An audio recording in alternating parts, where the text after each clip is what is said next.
I need to take care of like November invoices and stuff like that. To pay. This year's. Okay, that's perfect. Good, thank you. Yeah, I appreciate that. And then We have everyone ready to go. we're ready to go. So I have a meeting, the red card meeting. So I think when it came out there, you can bring too.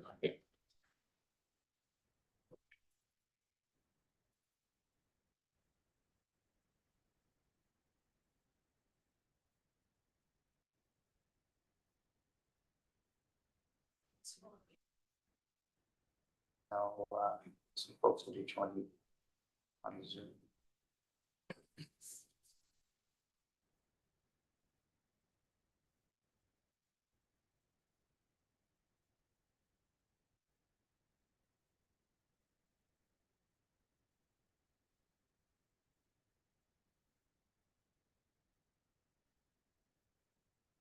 All right, we'll go ahead and get started. I know we may have some folks that will either be joining us hopefully soon via Zoom or in person, but we'll go ahead and jump in. First of all, I appreciate everybody making the drive over, especially with the weather. You know, it's obviously a little bit of a trip for folks, so we appreciate you taking time to drive over for us today. We're excited about our committee meeting. Obviously, this is my first committee meeting, so we're excited to get the opportunity to meet with everybody. So good morning. How's everybody doing? We were stuck at like 8, that's all. Oh, that's all right. There is breakfast over there, coffee, waters, anything you need, please help yourself. We are just getting started here, so take your time and getting situated. Before we jump into things in terms of the agenda, what I would like to do is just kind of go around the room, do quick introductions, if that's all right. And then as soon as we do introductions, we'll jump right into the agenda. So we'll obviously start with welcome, and then we'll have Mike do our call of order for us, do officials report. We've got Ken and Jason, and then we've got Stephen and Kaya here to do our coaches report. And then I'll give a brief recap from CHSAA, and then we've got some discussion as well as action items. So looking forward to everything today, but let's go ahead and start with introductions if that's okay. I would actually start us off. Aaron Dunn, Assistant Commissioner, first year here at CHSAA. I'm a Colorado native, I guess you could say. I've been away for about 10 years, working at the college level, but excited to be here with CHSAA, excited to be back here in my home state, excited to work with you all. I thought it was a great fall soccer season for our boys. I'm looking forward to our girls soccer season this spring. I thought we had a lot of great things that were accomplished from our coaches, from our student athletes, from our officials this year. I thought we had a great playoffs in terms of our environment, atmosphere. I'll let Ken and Jason talk a little bit more about some of our officiating. I thought we had an unbelievable crew in terms of our officials that did, you know, our playoffs. So we'll talk about that a little bit more, but really excited to be here with you all. I will turn it over to Colette, who's my wonderful sport coordinator, who's done a tremendous job, and we're looking forward to continue working with her. So Colette. Yeah, I'm Colette, coordinator of sport with Aaron. Been working in soccer here, going on my 3rd year now, and I thought we had an incredible year this year, and I'm excited to have some of our discussions that we have set up for today. I'm Mike Lovinguth. I am an assistant principal at Arupe Bay Jesuit High School. This is, I don't remember what year on the soccer committee, but yeah, I really enjoy the work that we do here, and welcome. Ryan Weidman, athletic director at Aurora Central High School. First meeting, part of the committee as well today. Been at Aurora Central for 6 years as AD, 12 years in total. Worked in the counseling department, some stuff, post-secondary planning, etc. Awesome. I'm Stephen Dimmitt. I'm the boys soccer rep for the Colorado High School Coaches Association. Kaya is on the call somewhere, but she's going to be in and out. So I'll be speaking on the Coaches Association behalf. Thank you. Danelle Dondlinger. This is my 8th year at Riverdale Ridge High School coaching, and then I played in Colorado for high school and then college ball. And Justin had asked me, you know, just because I've been in Colorado for so long, I guess I'm old now. Jason Hampton with the soccer officials. I'm a treasurer on our board. Let's see, this would be 12 plus years for officiating for high school. Bless you. Ken here, president of HSSO. This is 6 years as president. And been refereeing in Colorado since 2008. Sounds a lot scary. I probably refereed you when you were. Excited to be here again, live. This is Yeah. the last time I was in this building, those apartments weren't there. Yeah. It's nothing. That was a field. So We appreciate you all doing the intros. We're gonna, actually, I'm gonna kick it over to our folks that are on Zoom. So I think Kurt, Cyrus, I think Kaya, if you all don't mind, I think Chrissy joined us as well. If you all don't mind, doing an introduction as well, that would be great. Yeah, I can go first. Kurt Slaughter, AD at DSST College U. Excited. This is my first year here. Apologies for not being able to make it in person, guys, but excited to be on this committee this year for the first time.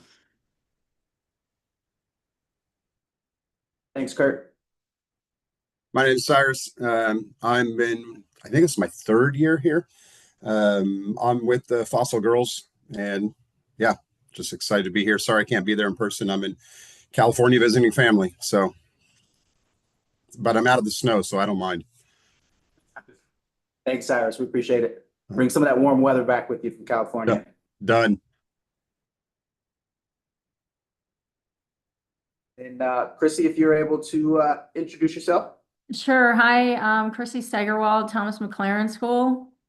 Lots of snow here. First time on the committee. Actually wasn't sure I was actually on the committee, so. Thanks, Chrissy. We appreciate you. Yep. And Kaya. She may or may not be able Okay, to chat. that's okay. That's okay. We'll feel free to jump in whenever you need to, but we're glad you're able to join us.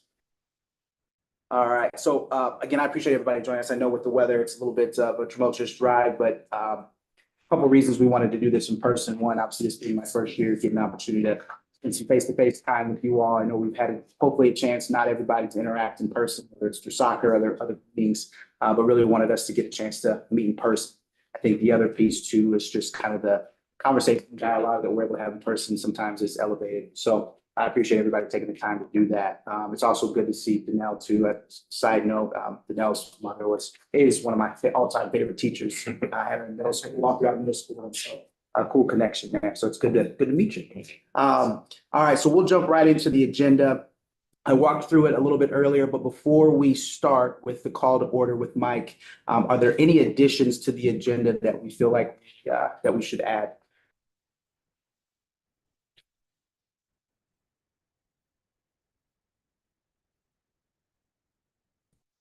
Do we need to approve the minutes from the last meeting? Not this time. Not this time. I think we will moving forward, Mike. This time, great question. All right. Well, if there are some things that come up, we can always add them to the end of the agenda, but just want to make sure we have the opportunity to add that at the beginning. So with that, I'll turn it over to Mike to call the meeting in order.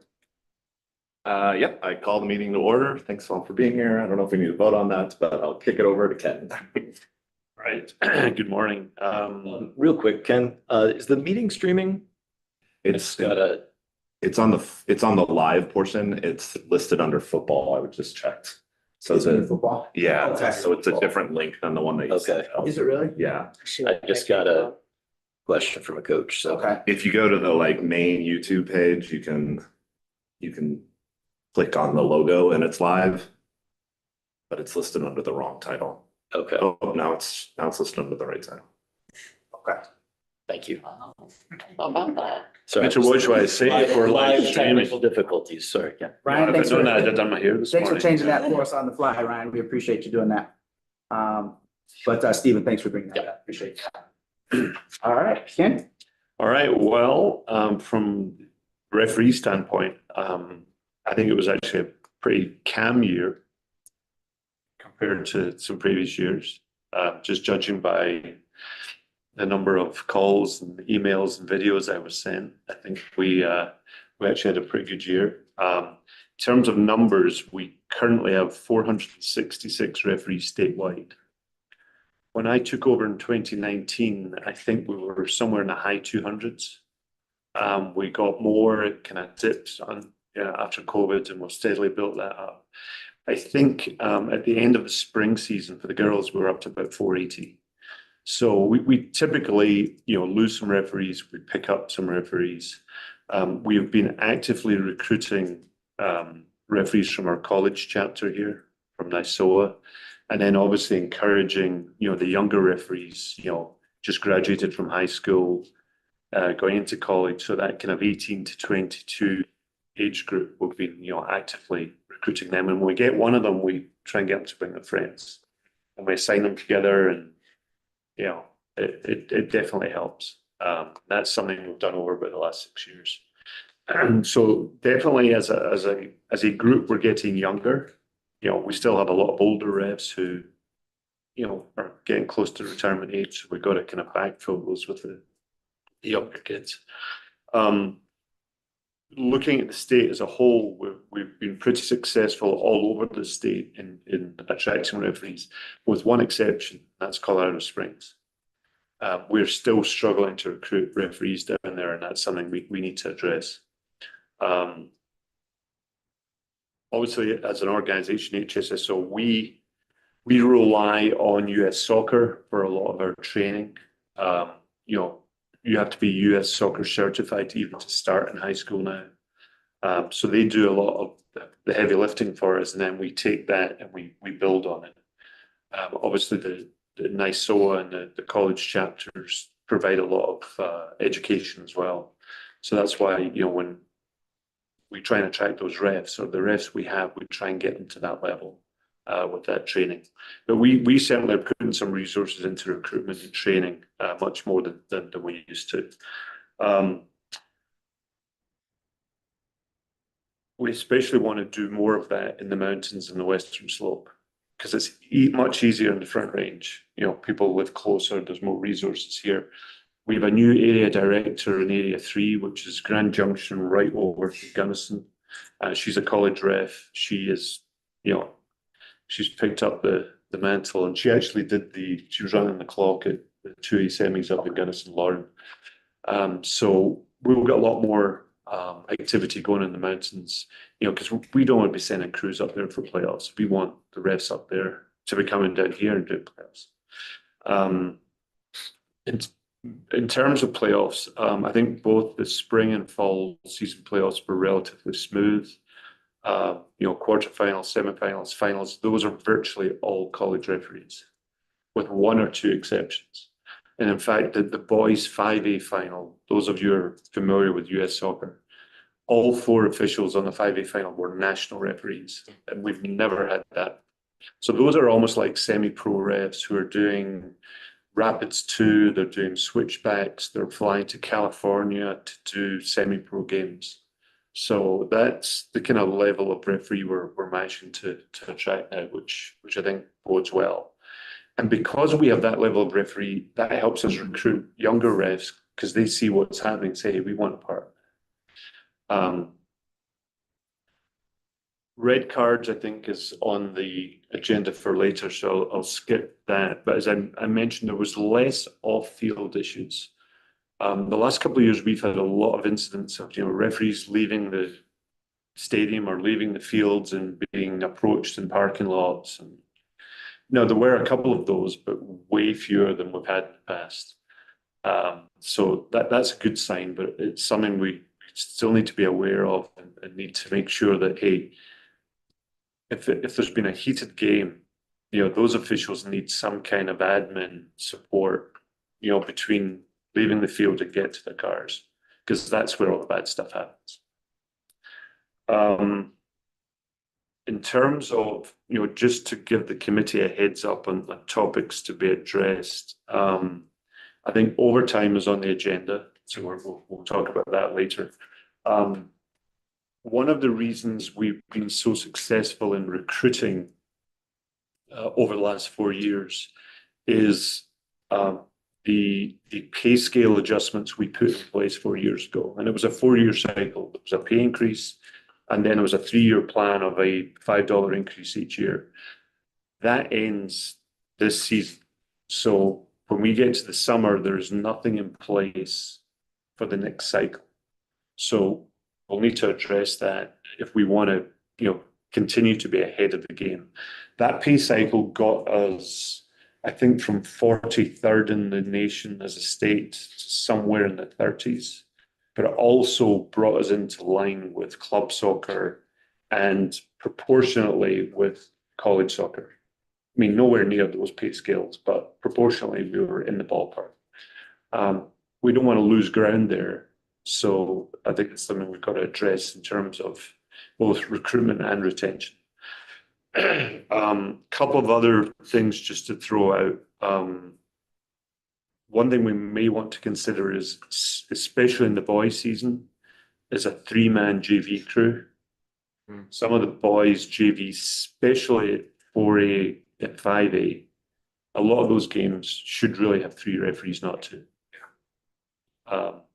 It would also be useful to us as an organization for training and giving younger officials more centers on a JV 3-man crew.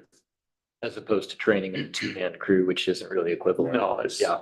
And the trouble with 2-man is okay up to a point, but the problem with 2-man is the middle of the field. If it's a competitive game in the middle of the field, well, you know what goes on in the middle of the field, and if it's 2-man, you just can't cover it.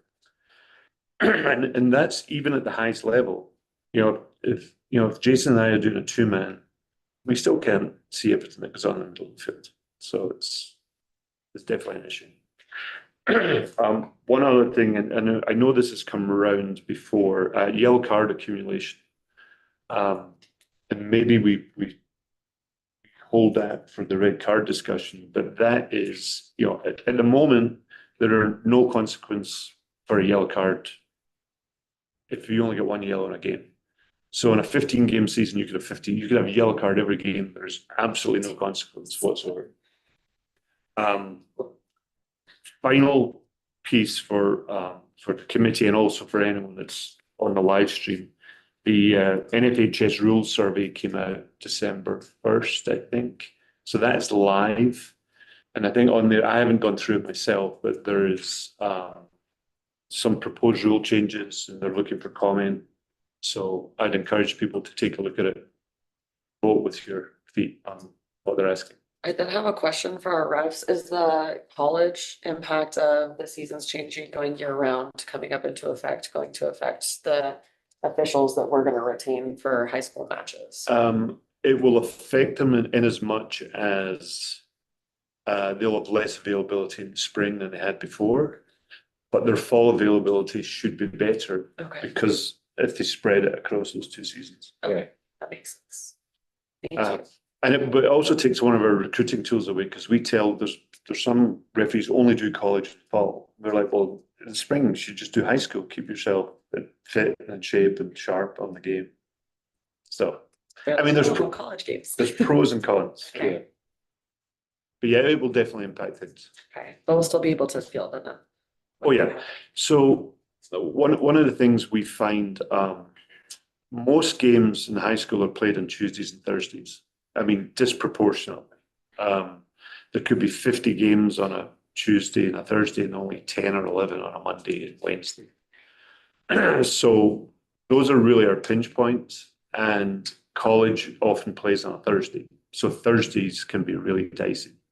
Friday, Saturday, we can cope with not having college refs available, but Thursdays is tough. I mean, if you want to guarantee your best crew available, play a game on a Monday or Wednesday. I know coaches hate playing on a Monday. You don't know what the kids will be doing all weekend. Yeah, we're a smaller league, and so we had back in 2018 when you mentioned there was only 200 refs, we had trouble getting officials, and so we moved to a Wednesday, Saturday schedule, and that really helped us. Any questions? Is there an optimal number of officials that y'all are targeting? You can never have enough. Yeah. Now, interestingly enough, we're almost getting there to a point. I had some complaints back in September from referees who felt they weren't getting enough games. It used to be if you wanted to referee, you could do a game every day of the week if you wanted to. Now it's not quite like that. So it's a good thing because, and again, they're spread out all over the state, especially all over the metro area. So sometimes you can have enough refs, but not enough for particular games and particular sides or particular times. You know, schools without lights, they want to play early. That's a tough fill. Whereas a lot of people say, I can do any game you want after 6 o'clock. There aren't as many of those. So I would say if we're at 466 right now, you know, if we could get to 500, there should be no gaps whatsoever. I think the only gaps we had this calendar year were from assigner, you know, late call-offs or assigner mistakes or mix-ups. Last minute, oh, damn, there's a game today and we haven't assigned any refs. But other than that, for every game this year, it should have been a full crew. No reason there shouldn't be. Does that allow you guys to coach officials more or get supervision on the games and things like that? Yeah, that's a good point. I should have brought this up. We put something in place this year where referees can ask for assessments. You know, because we rate each referee, and the idea behind that is you put the right level of referee on the right level of game. Now, it doesn't always work out perfectly, but you know, if you've got Cherry Creek against Regis or Northfield against East, you don't want 3 inexperienced referees on those games. You want experienced refs. But equally, you know, a lower level game where someone wants, hey, you know, I'm not going to get the big game, but I want to get there. So how do I get there? So they can request an assessment. We will go out and, you know, there's maybe 10, 12 referee coaches will go out, you know, to any particular game and assess the ref, give them feedback, say, hey, no, actually, you're better than your rating. You should be doing higher level games, or actually, you're in the right place, but here's what you need to do to get to the next level. So we haven't had the resources to do that because we've all been doing games. Yeah. But now that we don't need to do games every night, we can actually do some of that as well. And for those, the referee pays 50% of the fee, and the HSSO pays the other 50 to the assessor. You know, plus the mileage and whatever else. So we invest in that, and the referee invests themselves. That's great.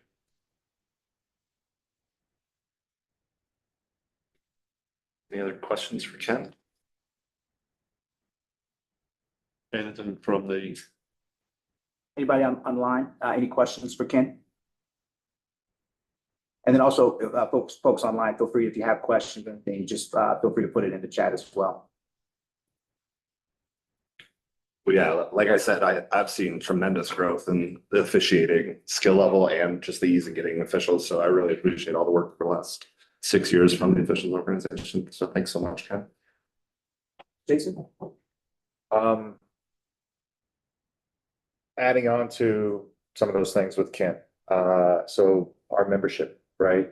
We mentioned full crew of 3 for JV games. Obviously, I understand from the school point, it gets into a budget issue, right? If the school can afford a crew of 3, JV is already a reduced rate versus varsity. I would obviously be in full support of it. The schools going through the assigner would be the first step, right? Contacting the assigner, making sure that they understand what you want to do as a school. We can definitely handle it from the membership side. That is very possible. Like Ken mentioned, development among referees, that's the biggest thing, right? Around the rest of the world, though, we don't do a 2-whistle system. We don't do it in college unless it's an emergency situation. It is technically approved for a college game, but we just don't do it, right? Highest games, we're going to have a crew of 4, just like we do for the semifinals and finals at every college game. Down into the youth games, you don't see a 2-whistle system either. At the very lowest levels, you only have just a single referee, no assistants, right? So it's not a very common thing done around the rest of the world. So if the schools can afford it, please, I would recommend us doing it. especially where it's a JV varsity doubleheader. Yeah, That makes sense. So you've got 2 of the referees there already, and the third one joins for the varsity game, or goes home after the varsity game, which is already there. we can sell it to the coaches side. I can, as coach, we should be doing it for player safety. The coaches need to sell it to the schools for the budget situation. And if the parents have to pay a fee to come see their kid play JV, I don't care. That's fine. You guys can find a budget. Do you know if the assigners intentionally ask? Because I remember I had asked our athletic director, And he had mentioned that he went with what the assigner had suggested, so we had been getting two. We can push it. Okay, From our side, we can push it with the assigners. We have a Okay. good relationship with the metro area assigners. Obviously across the rest of the state and some of the mountain towns and the western slope, they do it on JV. They will do a crew of three just because of their situation, whether they're traveling all 3 miles away, and then they'll do the full crew for JV. that's really good to know. Yeah, all the mountain schools do that. Yeah. Right, so I would push it from the school side back to the assigners, hey, we can afford it, let's do it, we want this. Okay, that would be my recommendation. We have more follow-up. I have other input, obviously, when we get to talking about red cards, we mentioned yellow card accumulation, some feedback there. The rules survey, like Ken mentioned, yes, that's live, go look at it. There's some things that obviously from the coach's side, we would probably enjoy, not carding a coach because a kid can't listen to instructions for equipment. Right, so if National Federation is finally gonna get rid of that, let's push that, get rid of that situation. Rules changes that we mentioned, Hi, obviously. can I jump in here real quick? Just your mention of equipment, brought to mind, a conversation we had, with officials, where, and I had not seen this, but or it wasn't something on my radar, but, they pointed out that shin guards have an age, marker for appropriate size. And that was something like our officiating crew checked, during one of our games. And, from an AD standpoint, I can certainly point that out to players and coaches and families to say, hey, like, make sure your kid has the appropriate size shin guard. But I don't know if that was like a common practice to even check that. But it definitely, seems like a safety concern, and kids are going to choose, something that's minimal because they're kids. But I didn't know if that was something that anybody else had seen. So I wanted to just throw that out there. Okay, I'll take that one. And you, let me guess, you're in Colorado Springs? Yes. Okay, surprise. So two things. One, the wearing appropriate shin guards is the responsibility of the coach to ensure they are properly equipped. That is not the referee's role, and the referees have been directed specifically that that is not their role. We are not the shin guard police. We have one region in our state who likes to be the shin guard police, and unfortunately, it's down in your area, Area 6. I could probably name the referee that took a look at those shin guards, and he has repeatedly been told not to do that. So if it happens again, the advice to your coach is, we have been advised it is my responsibility, not yours. Don't even look at them.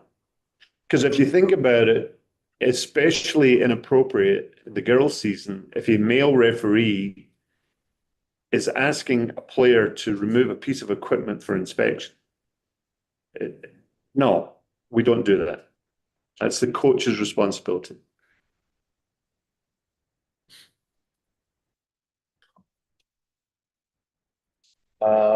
I think one of the other rules of competition, if we were to talk about, would be to kind of fall in line with the rest of world setup IFAB, based on the length of the game, right? So we have different age groups around soccer, and as they increase in age, then we increase in time. So if we're not going to do something along the lines of pushing for a full crew of 3 people for JV, my recommendation would be, let's shorten the game. If we're worried about player health, player safety, they're playing less, we take 10 minutes off, because typically younger kids are going to be playing 10 minutes less around the rest of the world, right? So we would potentially talk about decreasing the length of the game. JV maybe goes to 70. Sophomore games, C-level games, freshman games go down to 60, right? Those are things that we can talk about from our side. Would that help the schools? Well, maybe you could do 3 games all at the same site. Versus say your C-level team travels across town to the other school, the opposite school. You're the host school, you can have all 3 at the same site potentially, right? If it's a time like this year. But youth soccer, typically, yeah, the younger you are, you have a shorter game. Right, so those are all things that I would kind of talk about for the committee to think about. All right. Jason, thanks, Ken. Any other thoughts or questions for Ken or Jason?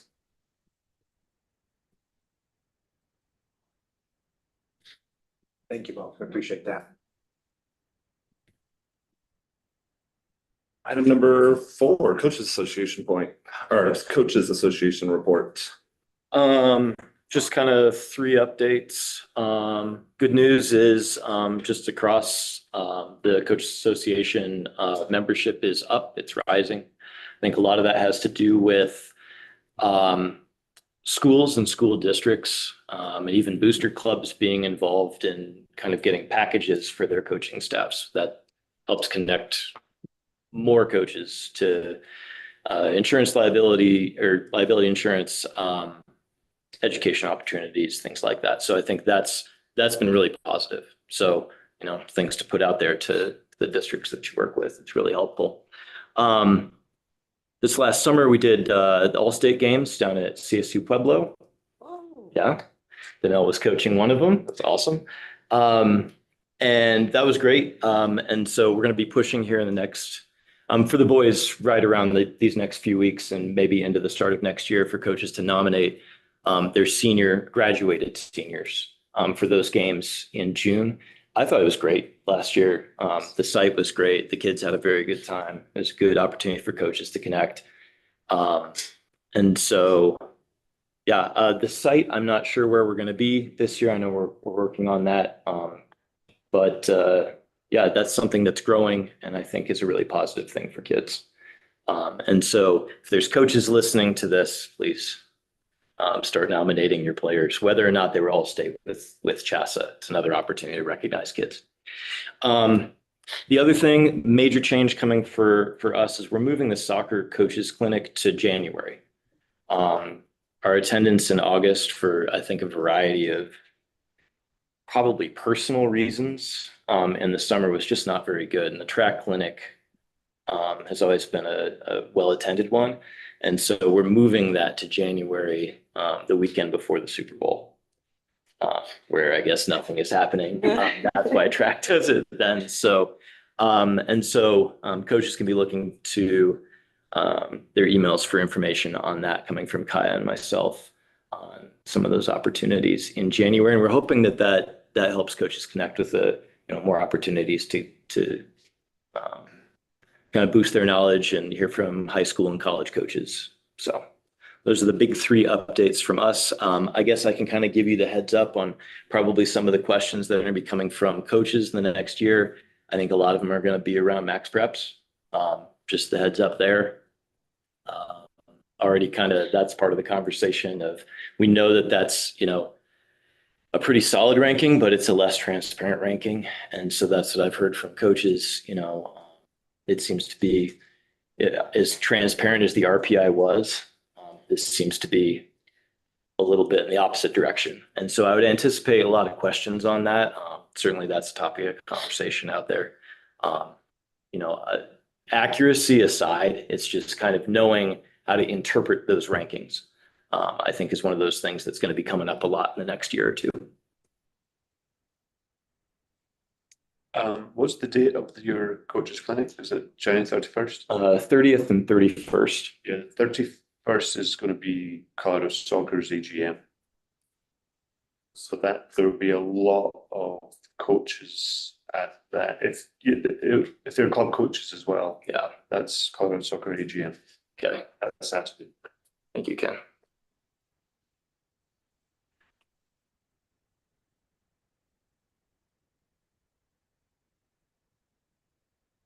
Any questions for Steve?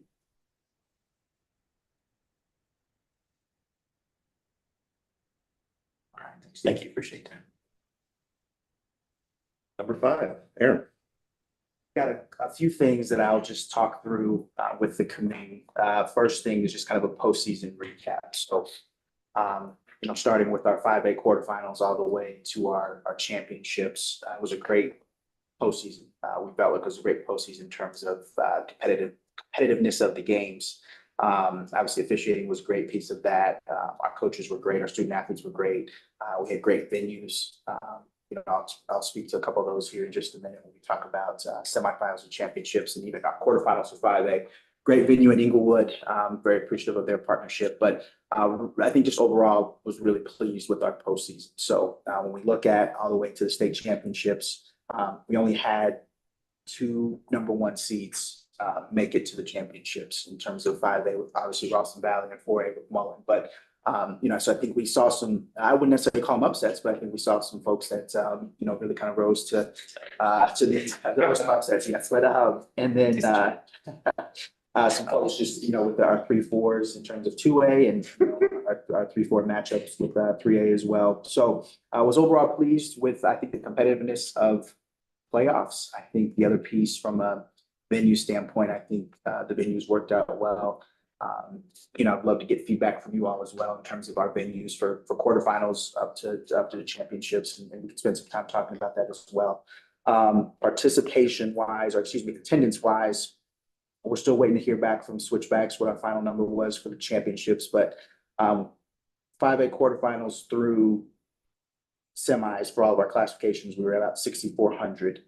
Which is pretty good. So total, I think last year we were at about 8,600. So I would guess that we would be over that once we get our numbers back from Switchback. So, so that's always a good thing to see that. We'll continue to look at ways that we can enhance the environment for our student athletes, for our coaches, for our fans, and then also be able to get folks, to the venues. I know some of it depends on teams, right, and who's in it and where the location. I know that's a big piece of that too. But aside from that, I thought we had really good numbers to know. I was just gonna ask, and I don't talk to as many coaches as you do, but there was some coaching feedback for people who weren't able to make the 5A finals and whatnot. Okay.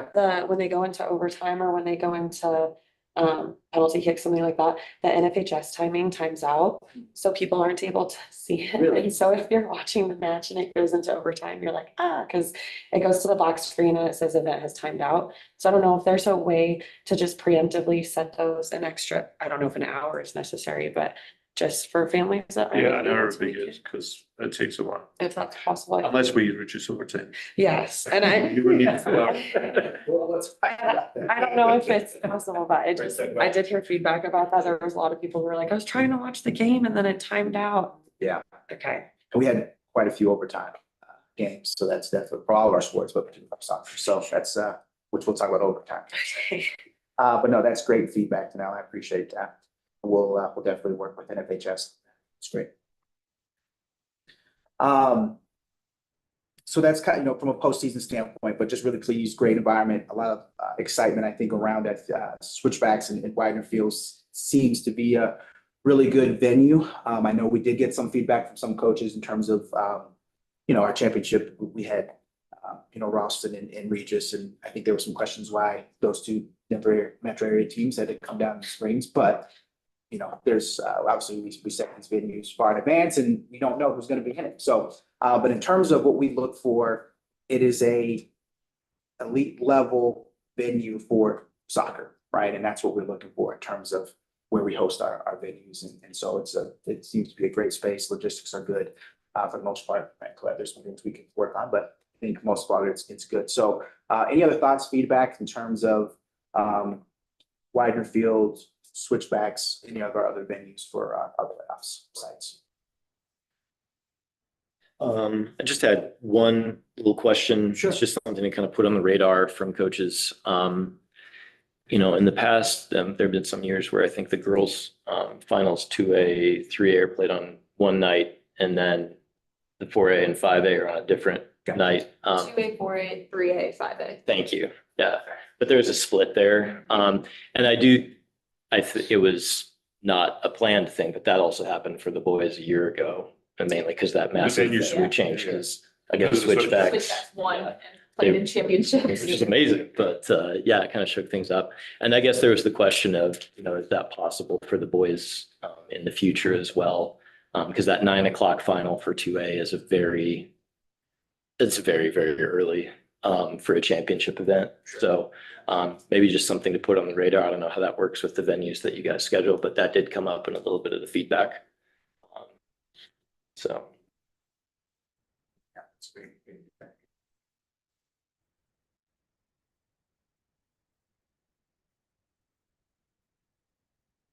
Yeah, we've, I appreciate you bringing that up. That has come up as well as potentially, alternating times of which classification gets which game times. And that we've received feedback on that as well. So definitely things for us to talk through and kind of evaluate. So yeah, appreciate that. It is a long day. Yeah, I'm sure. If you go to all of them, it is. Yeah. Particularly when they go into overtimes, it's Yeah. just segueing into overtimes, right?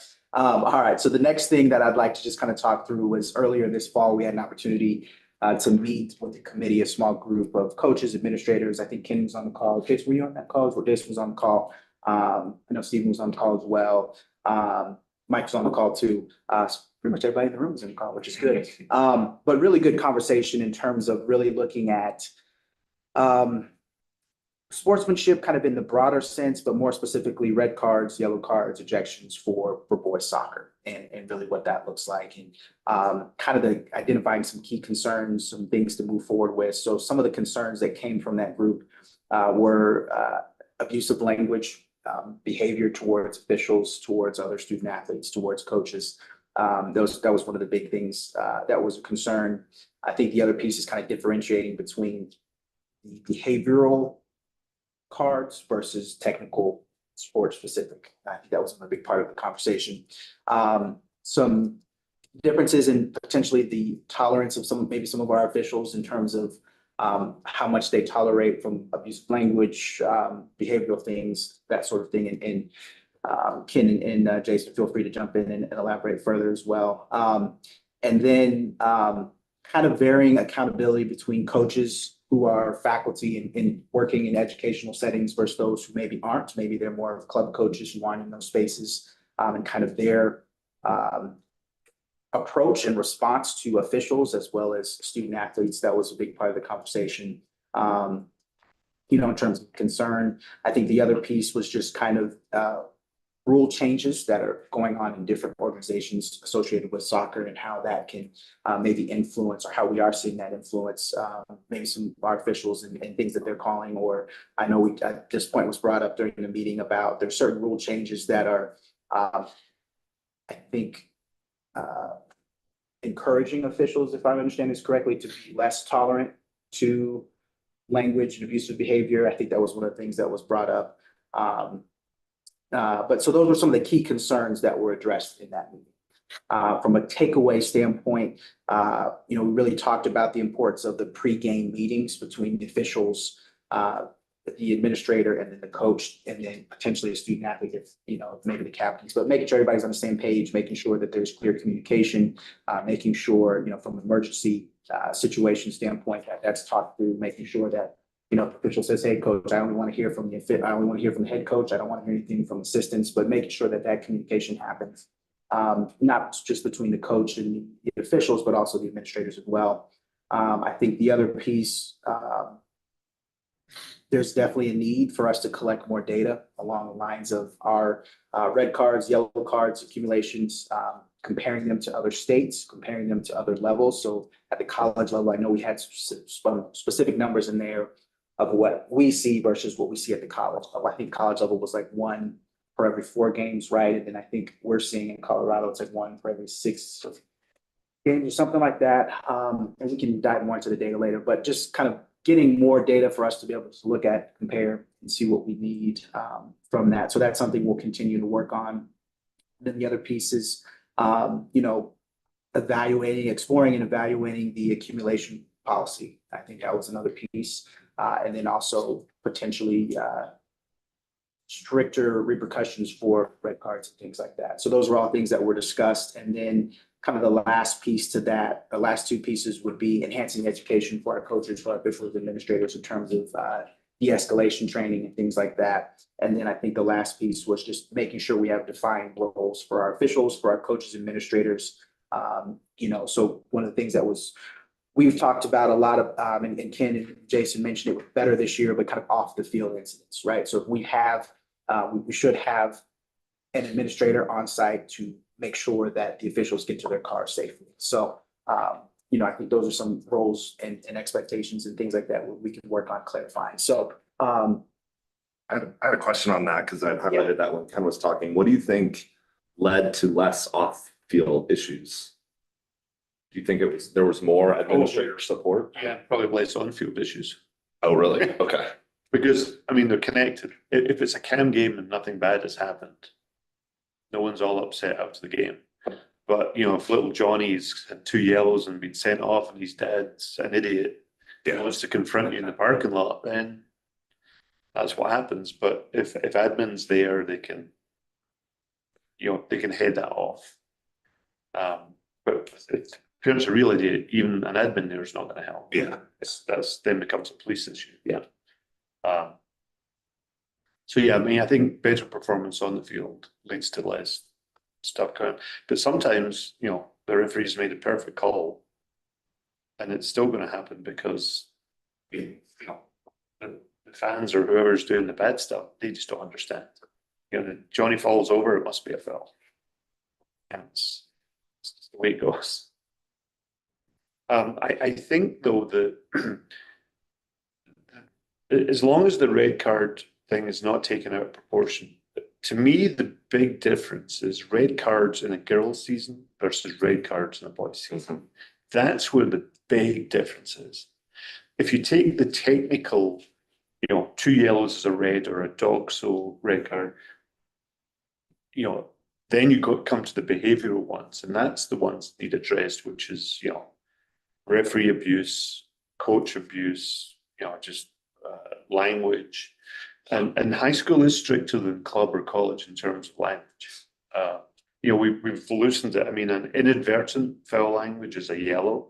That used to be a red. That used to be, you say the F word, you're gone. But no, I'd say there's much more of a tolerance level there. Now, if the kid screams at an opponent and the whole stadium hears it, it's really not a lot we can do about that. Sorry, that one's out of our hands. You're gone. I mean, that even happens in a 5A final one year. The whole stadium could hear it. Colette, you were collecting a lot of good data on that. Are you still tracking that? Mhm. Yeah, that's helpful. I got a few numbers from this past season. Let me find those for you guys, but I really like that distinction between behavioral, technical, and coach. Yeah. And if we can keep tracking that year over season over season, that seems to give us a lot of good data. Do we know what the highest out of those 3 is? Behavioral reds are the highest. No, that's actually technical reds are the highest. so for this year, we had 213 player ejections, 17 coach ejections, for a total of 230. Less than last year for boys, but still more than the 2023 season. About 33% of the ejections were from receiving 2 cautions, 11% DOGSO, 6% serious foul play, 20% for any type of foul or abusive language, almost 20% for violent conduct, 2% for taunting. I have a category for other or unsportsmanlike conduct that's close to 5%, and then we only have 3 dissents. So about 40% behavioral. Yeah. Yeah. I got 50. Yeah. Mhm. That's really high. And the violent conducts are mostly fighting. Yeah.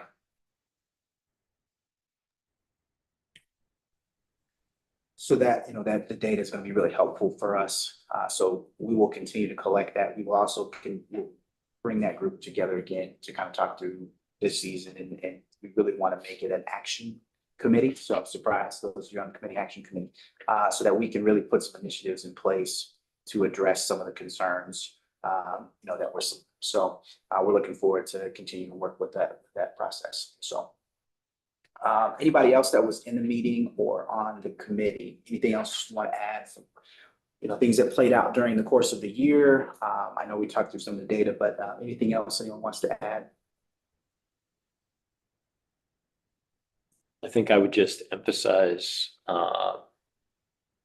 this was, I think, this was your thought, Jason, during that meeting earlier in the fall, that player or that captain coach official meeting is I think really helpful. And we didn't get a whole lot of those, but I would say I thought game management from referee standpoint this year was outstanding. And I think it did help. That's just my anecdotal thing, but I think that maybe formalizing that meeting at CHSAA, that's just call the coaches over for coin toss for 2 minutes. Some refs do, some refs don't. And I think formalizing it. A lot of the coaches want to still be talking to their kids and they send the camps and stuff. And I know, coach, player's good. Yeah, okay, good. It's true. But also, I think as coaches and as kind of captain leaders on the team, you get a sense, or oh, this referee's going to be great, or this referee, hey, he's strict. Even 5 minutes into the game, you know what he's going to call, Right. not call. You know what he's going to allow in terms of feedback.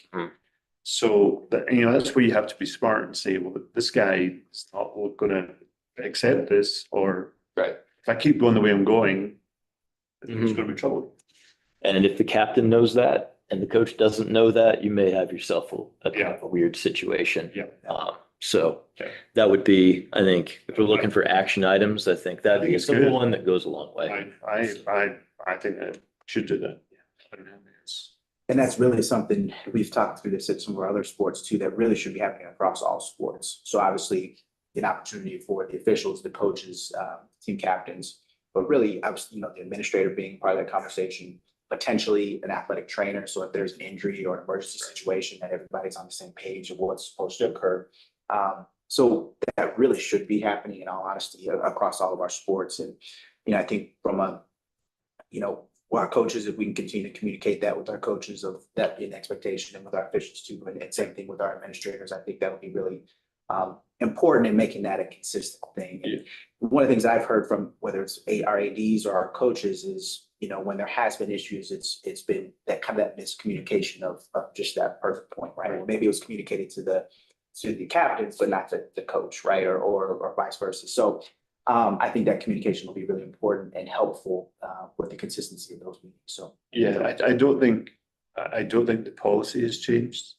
I think we just got to reinforce that you have to do it, and it includes the coach too. If I compare what happens in high school to what happens in college, college we're there much earlier, Right. And the crew, we walk the field, check the nets, but we also meet with both coaching benches. Introduce ourselves, and we haven't worked with that coach before, and get their feedback on, hey, is there anything we need to know about your team, any player stuff? I always, if there's a coach I haven't worked with before, it's, hey, here's my style, here's what to expect from me. So as to your point, that communication started early, and you've had a conversation with the coach before the game even starts. So I agree. I think we should start reinforcing, hey, you got to do the pre-game meetings. I just wanted to add something real quick, if that's okay. yeah, absolutely, Kurt. It just has come up in our city league meetings quite a bit, and I think really paying attention and looking at adding a penalty for the accumulation of yellow cards is extremely important. I think when we look at the behavior yellow cards being so high, I think that's really going to decrease when there is a limit with yellow cards, because it is, we see in our league, they just really don't pay attention to the yellow cards. So just kind of want to emphasize the importance of really looking at the accumulation penalty in the games as well, to decrease with the ejections. I think it would help big time. Kurt, that great point, and I know that was discussed pretty at length at our meeting. So that's definitely on that list, Kurt. Appreciate that.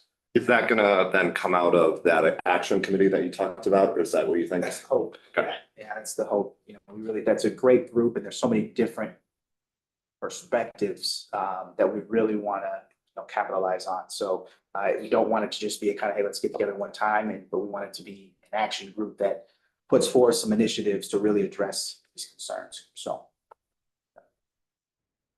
Well, I don't think we need to wait for the committee to reinforce the pre-game Correct. meetings. Yeah, I think that's something we should take and enforce for the girls season. And again, that's should be happening across all of our sports. So I think that'll help from a consistency standpoint too. So. And then the last update that I had for our committee is, so we've received some great feedback from all of our coaches and our administrators about essentially giving back 5A quarterfinals to our schools instead of CHSAA hosting those. So as you all know, 5As are only quarterfinals that we host. And so starting for the fall 26 season, we are going to give those back to our 5A schools. So we will just be hosting for all of our classification semifinals and championships. And then we will move forward with giving back 5A quarterfinals to our schools. So again, Inglewood's been an unbelievable host for us and great partners. But we're also looking forward to our schools being able to host those quarterfinals as well. So Colette, anything you want to add on that?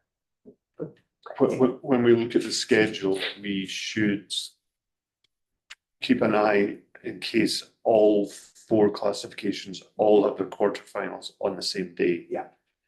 Because that then becomes 16 quarterfinals on a single day. So you're going to spread your referee resource real thin, especially at a weekend in the middle of club season and college season. Well, isn't that the same normally? Yeah, but when they're all in, Oh, you double up. we crews. double up at the, Gotcha, but the single venue, we could double up. So we went with 2 fewer crews. gotcha. So we had 14 crews instead of 16. And then the timing too could help, because this year everyone wanted to play at 1 o'clock. So there was only 1 crew. You know, if they're spread out across the day, we can move some people around. But that's the hardest day of the year. It's the quarterfinal, all being on the same day. Any questions on 5A quarterfinals going back to schools? So this girls coming season will be the last time we do all 4. That's correct. Yeah. All right. Well, I will turn it back over to Mike. Great. So we've reached the discussion items section. So we'll start off with the all-state nominations for final 8 or 16 teams. Aaron, do you have some proposal on that? Somebody? So we don't, it was not a proposal. It Okay. was just a request to be discussed. So Gotcha. we only have one official proposal, and that's the league auto qualifier limits. But wanted to, throw that out to the group. What are thoughts on all state nominations for final 8 or 16 teams? Yeah, maybe Jason. I remember it depends on what stage of the competition you get to in order how many nominations you get. Is that kind of?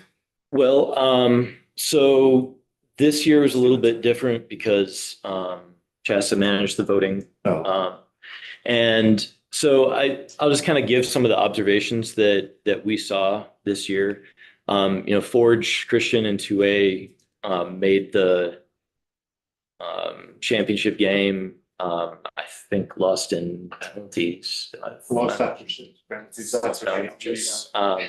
Really outstanding team in 2A and not represented on the 2A all-state first or second team. And so that's a pretty dramatic thing, particularly when a lot of coaches, I think, are watching those games, and that's where you're seeing the top players in the state, and that's where a lot of voting comes from.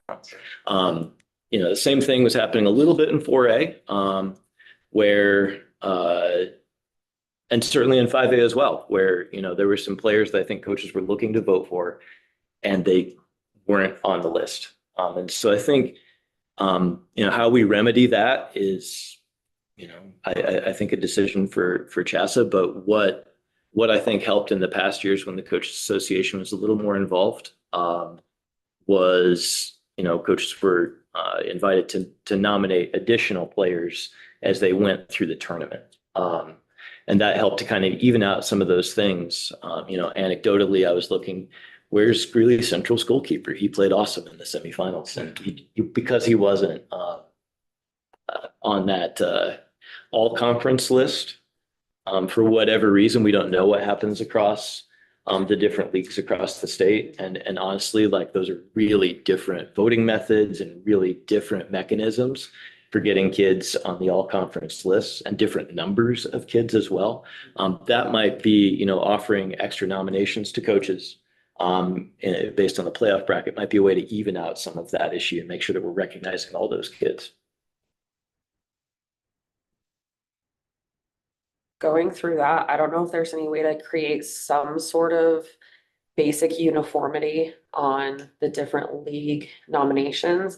But I know Riverdale's been bounced around because we started with freshmen, sophomores, and then we grow and then we grow and we get more children. So we've been bounced around to different leagues here and there. And I've been in 2 different ones where we've had some coaches come to our league meeting, say, you know what, I'm not going to be here next year. I've been kind of leaving feeling sore about it. I'm not nominating any kids. And you want to you're like, you have like one of your center mids is just outlandishly incredible. And it's just a little bit hard, but it hasn't been just one league that we've been a part of that's done, and not necessarily like that, but we had something where one of the coaches had like a tragedy in their family happen and they weren't able to complete their nomination. So I don't know if there's some like minimal uniformity we could have where like you have to try, I don't know if that's possible even to say you have to, but just having like how it happens, I guess, because we've also been in a situation where we were with a specific school and he nominates 16 kids. He can't even start all 16 kids. And he's like, these 16 kids are first team here. Oh, Yeah. we have one. So I don't know if there's any way to talk about some sort of basic rules. I don't know. We also have generally held at the league bylaw levels, and so the leagues do it differently because they just have different ways of nominating.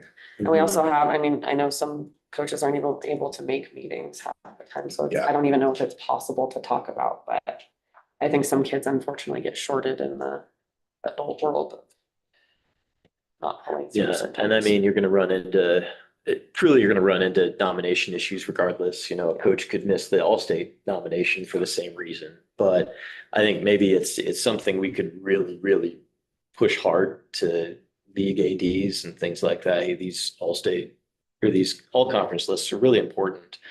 And I mean, my mind's kind of blown that Forge doesn't have anybody on the list at all. And so I think it's urgent for that reason, because those are some very, very good players that I watched in that 2A game. So Even if you could give me, if you could identify 2 to 3, I guess, main reasons that you would like to see this change. First and foremost, it's about recognizing kids. And I think that this year a few were missed. And then I also think that it represents our school membership a little bit better and more equitably. And I think it also rewards, and puts more importance on the postseason performance of kids, which really isn't represented in that list at all if we're going only on the all conference. And we all know that some kids, just have an outstanding 3 or 4 runs of games. And, we want to recognize that just as much because that shows growth as much as anything. The ability to play well at the end of the season versus maybe just scoring a bunch of goals in your league. So, yeah.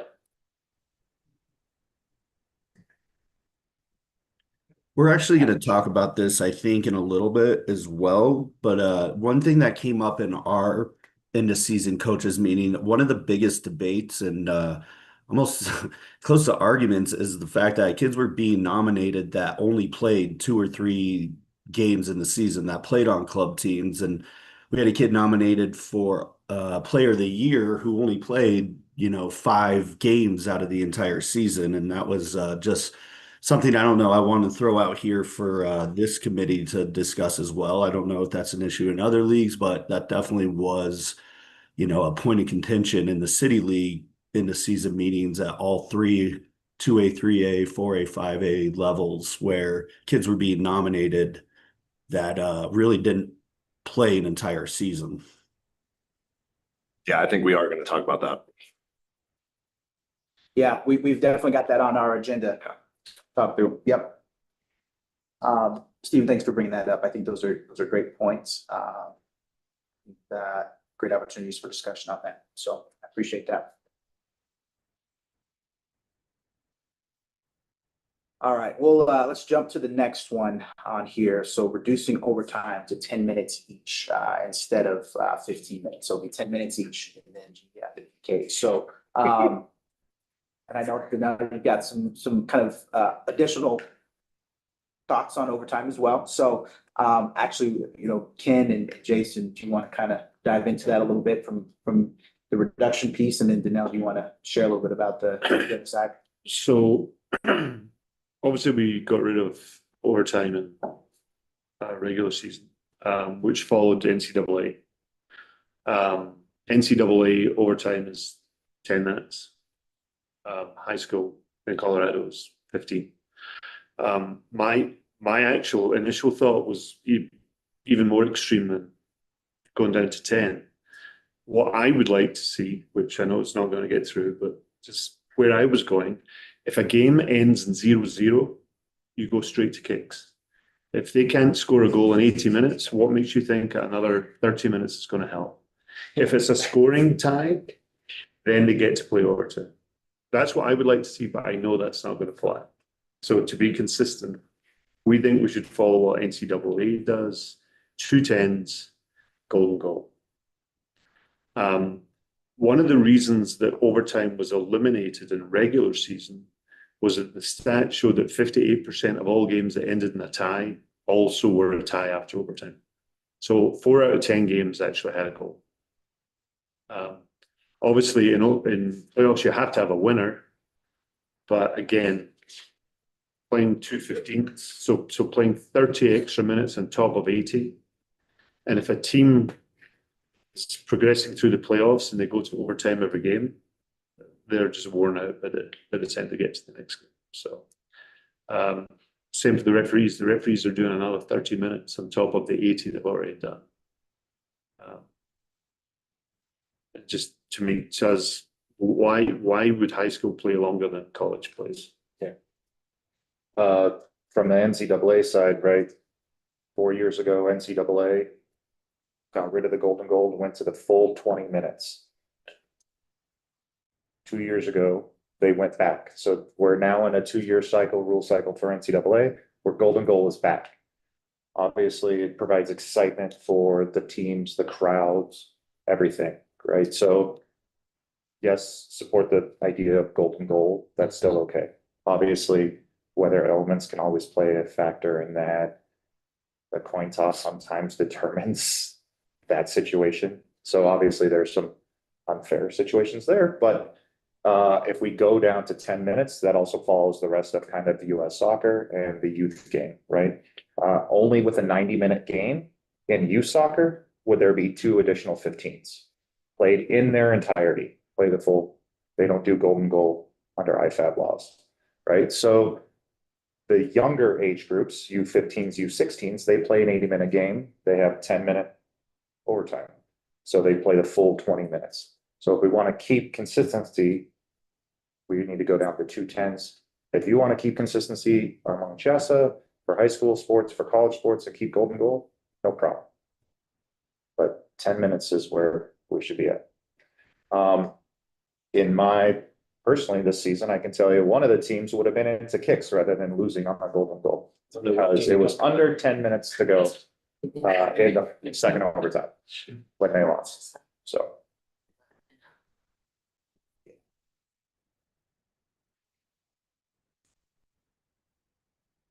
Perfect. Thank you. Thanks, Kathy. Ken and Jason, thank you for sharing. I know we've talked quite a bit about that, and especially with the amount of overtime games that we had in the postseason. So, we've talked quite a bit about that, so we want to make sure we brought that up as a committee. Our coaches, our administrators' thoughts on that. I think 2 times is just having uniformity. I think the NCAA is beneficial for everyone. And it's also, I don't know, I just feel like all the rules being very similar is helpful. I know when I came out of high school, I was one of the averaging a card a game, and then I went to college. My coach was like, you get 5 games, right? I was like, wait, what? So the NFHS soccer rules survey that just came out on December 1st, there are some questions that kind of lead to falling in line with NCAA rules, right? So that rules survey, I think, would be really important to make sure everyone goes out to do it. The coaches, yes, from our side, our membership. I'm not certain if everyone has received it yet, so I think we will send it back out to our membership too. Please go do this rules survey if you haven't, because the rules for National Federation High School seem like they're gonna start falling in line more with NCAA, and NCAA is falling more in line with IFAF, laws of the game.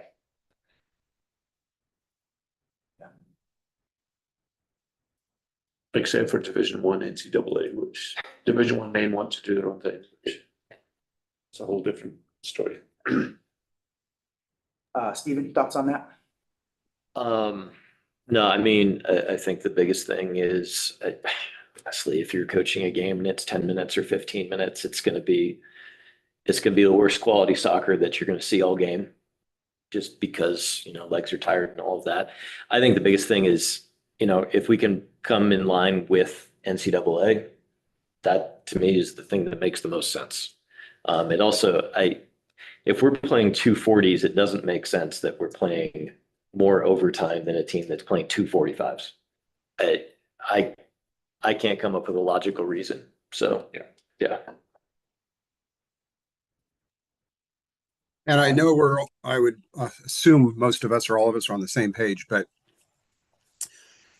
load management, we keep talking about NCAA, Division I, soccer, college. A lot of that is all based a lot on player protection and division management or load management. And if we're asking 22-year-olds to only play, 21s, or with the transfer portal, everything, 23-year-olds playing, 15-minute or now 10-minute overtimes, again, we have to consider too. I love the idea of just going to 10 just so we can protect the players who are 15, 16, 17 and asking them to play Tuesday, Thursdays, 15 games, and asking them to play more games in the postseason, and then having them play more time in overtime.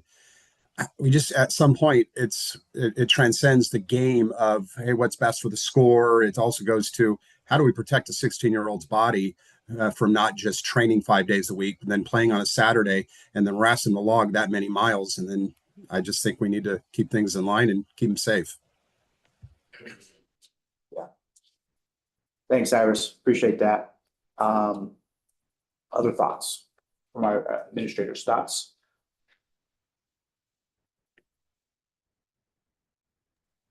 I tend to be in agreement as well. Yeah,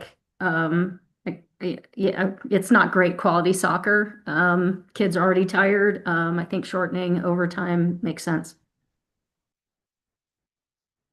You may mention this, but just kind of, I'd be curious to see what the actual numbers look like, but the goals that happen within the first couple minutes of the first overtime versus going straight to, Yeah, in my experience, either they score in the first minute or they don't score at all, or they score in the last minute. Yes. Or they score 12 seconds in and the other team doesn't touch the ball. Yeah, in the 5A final. Yeah, perfect. Okay. So I did reach out to a couple of our other coaches and administrators, and it seems to be, at least from that feedback, consensus on shortening it for all the reasons that everybody mentioned. So, We need a vote. I think we should, but we'll move that to the end. We'll get to our next item, and then when we get to action items, we do league auto qualifiers. We'll add that to the list as well. So impact of club teams on regular season. So this is there's a lot in this. So good conversation and good discussion, but obviously the impact of clubs is huge. And so we wanted to spend some time talking about it just in general, but I think some very specific either instances or impacts as well. And then also I know there's a possible minimum for a game threshold. So I know that's been requested to have a conversation about as well. So I've got to step out for just a moment, but would like for you all to jump right into that conversation. I'll be right back. Yeah, I'll kick us off because we talked about this at the last soccer committee meeting. We didn't have a lot of great data. I still think the data is probably pretty hard to come by because of max preps. But my league sent me like not an official proposal, but they sent something that they would be interested in a 10-game minimum requirement with a waiver process. I don't know where the game number comes from, but it does feel like with the advent of club teams moving into kind of ECNL and MLS Next Pro or MLS Next 2 divisions, that kids are being pulled off of their high school teams up more. And so I think those are two actually separate issues, but one way that I think it's easy to address it is by coming up with a minimum requirement. And I know that hockey has a minimum game requirement, and we looked at that last time. And so I don't know if we want to go back to that, but that's kind of where we were at the last committee meeting. Do you know that number for hockey? The number of That games minimum? or let me look that up real quick. I was just gonna pull up information on that. But we do have a waiver system for hockey, because in hockey, the club area there is huge. And so if that's something that everyone's interested in, it'd be very easy to just follow the same format that we have for there. Waiver considerations that we have are injury, eligibility, illness, educational discipline, death in the family, that sort of stuff. For hockey, it's a 13-game minimum, but also they can play more games in the regular season. I think they have 19 games. That makes sense. Two-thirds. We discussed in the city league meeting as well, that number 10 is what came up where everybody kind of agreed like that would be an accurate number that everybody felt would be, equitable throughout for the soccer season. So yeah, 10 is what we came up with. Is there a mechanism with hockey where that's confirmed, or is it school? So School. we have a system called Game Sheet that hockey uses. It's used to track penalties, scores, and it also tracks who is playing in each game. So we're able to see the count. I know Game Sheet was working on a system that they could use for soccer as well. But then that would definitely be more of a challenge for the schools. They would need to have an iPad with them on the field. They need to have someone being able to work the iPad for each game, putting in, they put in the score, they put in any cards that are given. And then they'd also be able to track what players are on the game roster for that game. Again, that would definitely be a big ask from the school. And I know there's a fee for each game sheet that gets put in. I don't know the number off the top of my head. But not too familiar with the soccer side of that, but I know for ice hockey, it's what we use. It works pretty well for us for trying to track those game numbers. Not my area of expertise, but if I could ask a question. What is the concern with elite players coming in and playing a small number of games for their school? If that is their school and that's the school they've attended for 4 years, what's the concern? I guess just from the coaching standpoint, so perfect example, we had a gal that did that we were playing against. And I mean, we had gone through all their film and scouted, and they ended up, they beat us 5-1 in the first round like 4 or 5 years ago. But there was a girl that worked her butt off all season that didn't step on the field that game because that girl was back.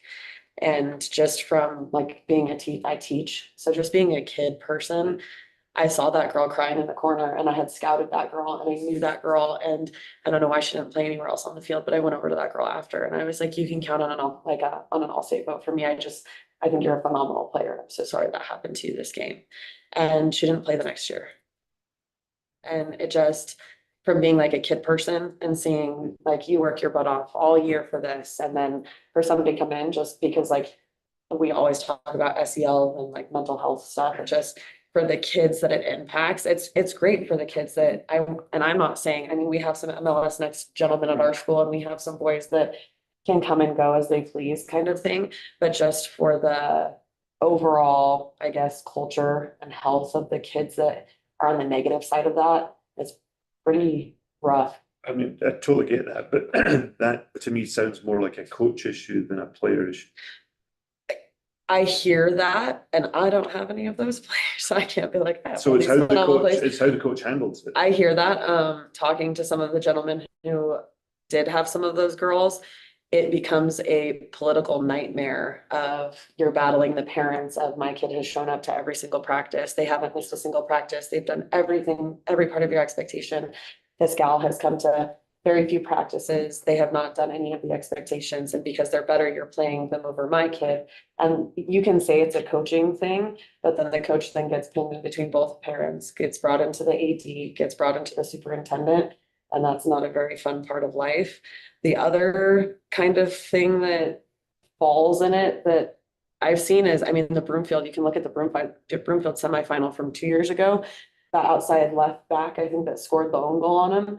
That was that girl's second game she played all year, and she scored an own goal on the keeper. That keeper wasn't expecting her to play that ball back. They had zero chemistry. So that was in its own a punishment for that. But I don't think it punishes the really high elite level players like you're saying, and I don't want to punish those players. I just think there needs to be somebody that stands up for the little guy who they're not going to play college ball. These are some of the last matches they're ever going to play in their life. If they start for 2 years on varsity, they get 30 matches, and that's who you're taking away from. You're not taking it away from the gal that's going to go on and play college ball. I think from a school perspective, it forces the kid, like my coach was like, you're either playing here or you're playing on your club team, like make a choice. And this would put that onus on coaches to make that choice at the beginning of the season so that the team is kept as a unit for the entire season, and that the regular season isn't different than the postseason. It would be something I think CHSAA would be interested in. And I also think it gives coaches a little bit of a help, because I know we have some DPL girls and we have some ECNL girls, and I just have conversations with them and I say, hey, this is my handbook. You have to, and I actually have the 10-game rule in my handbook. Hey, baby, if you want a letter, you have to make it to 10 events. And so we have that conversation, but I know that there are some coaches that struggle. One of my friends has got the head coaching job at Peak to Peak, and the parents came in and they said, she will only be at games and you will play her. And as a new coach coming in, when you're 25 years old, I think it's a little bit intimidating. And is it a coaching thing? Yeah, 100%. But I think just having some sort of backbone people can try to build rules off of that's healthy for the really elite level players and healthy for the underdogs, just kind of balances it for kids. So from what I've seen, because we referee these kids when they're doing their elite games. Yeah. And they're really elite ones. So the kid from Rosen Valley, Eaton, so player of the year, he's good enough to tell his club team, I'm playing for my high school. I've already got my full right to DU. Yeah. So he can play and there's no consequence for him. It's the middle of the pack elite players who are scared to say no to their club or say, hey, can I play 5 games or 7 games or however many it is for my school? And the club say, well, okay, we'll allow you so many. So it's like this tug of war between club and school, and the kids are in the middle. I'll add, it's a great point, Ken, and I'll add to that, on that other end of, we've got some club coaches that are telling, from not kind of the opposite end of that, but leaving early. So we had situations where some student athletes were approached by their club coaches to not participate in playoffs because of a tournament or whatever the case was. And, these were maybe some student athletes who felt like they couldn't say no, or their parents felt like they couldn't say no. So those are some other things that we've heard from our coaches and administrators as well, in terms of, the impact of the club and, how do we help our coaches manage that? How do we help our student athletes and their parents manage that? So I'm sorry, I had missed the beginning part of that conversation, but it doesn't seem to be something that's going away anytime soon. It's only going to, I think, continue to heighten. I think we also look at the perceptions around opportunities for high school student athletes to go to college and those opportunities because of the transfer portal and all that kind of stuff and the kind of priority order, right? When we're depending on the level, because you got the transfers depending on the level, power forward to power four, you got mid-major, low major, and then we get D2, NIA, D3, then you've got your high school kids, right? So I think sometimes our high school kids and their parents are feeling more pressure from these club coaches to play in these tournaments because that's their way to get to the next level. So there's a lot of, as you all have mentioned, push-pull, and things that make it very challenging, I think, for our coaches, for our administrators, and for our student athletes. So. I think I'm a parent of club players, and they really enjoy the experience that they have there. And so this isn't a school versus club conflict at all. It's just what's best for How can we bridge it? our product. What have the Yeah. kids do? Great, that's a great point, Mike. Yeah. Both provide great opportunities, for the student athletes and how can we get those two entities to work together and be complementary of each other as opposed to what we're seeing right now in some certain circumstances. So, Kurt, I think you had your mute off. Yeah, I just want to address there's a major equity piece here where, it's a privilege for a lot of kids to play club sports, and it's awesome. And same, I have club kids, and we work hard to make sure they can play club. But then kids on at my school, they don't have that privilege. They don't have the funds to be able to play on these club teams. So our team is mainly built up of non-club players, quality players, and then during the season we play these teams, and then in the postseason we come up against these teams that all of a sudden all the club players start playing on these teams, and it makes it really difficult, not just for coaches to scout and be ready for the playoffs, but, I think there's an equity piece where some schools, they just don't have that, privilege of having those players and being able to have, club players on their team. So then when they go and try to win or play for a state championship, it makes it extreme, especially at the 3A level, it makes it extremely difficult for those teams to be able to compete when those players, just show up for the playoffs. And I think a lot of that is happening. And that may be why a lot of those players aren't on the all-state teams, because they might not have even played during the season. So I just wanted to throw that out there, where I think that's a big concern of ours from, a lot of the schools in the city league. We're addressing the fact that they don't have a ton of club players that have the opportunity to go and play on the club teams. Great point. Thanks, Kurt. I think it's probably important to recognize that speed's an issue here, that we're already behind where the clubs are at in the progressing of how much time they're asking of our kids throughout the year. Like half of my team is in Arizona right now. They've practiced together like 4 times, right? And yeah, now they're in Arizona and they're back with their clubs and all that. But we're already behind. And I think that any movement that just helps schools and coaches talk to parents and families saying, no, we also have a line to draw the same way that clubs do. And that has to help you make your decision, because the kids that I got to talk to last year in the spring, am I going to play MLS next, or am I going to play high school? They didn't have a lot of data to work with, and there wasn't enough that I could say, well, you have to play 10 games with us.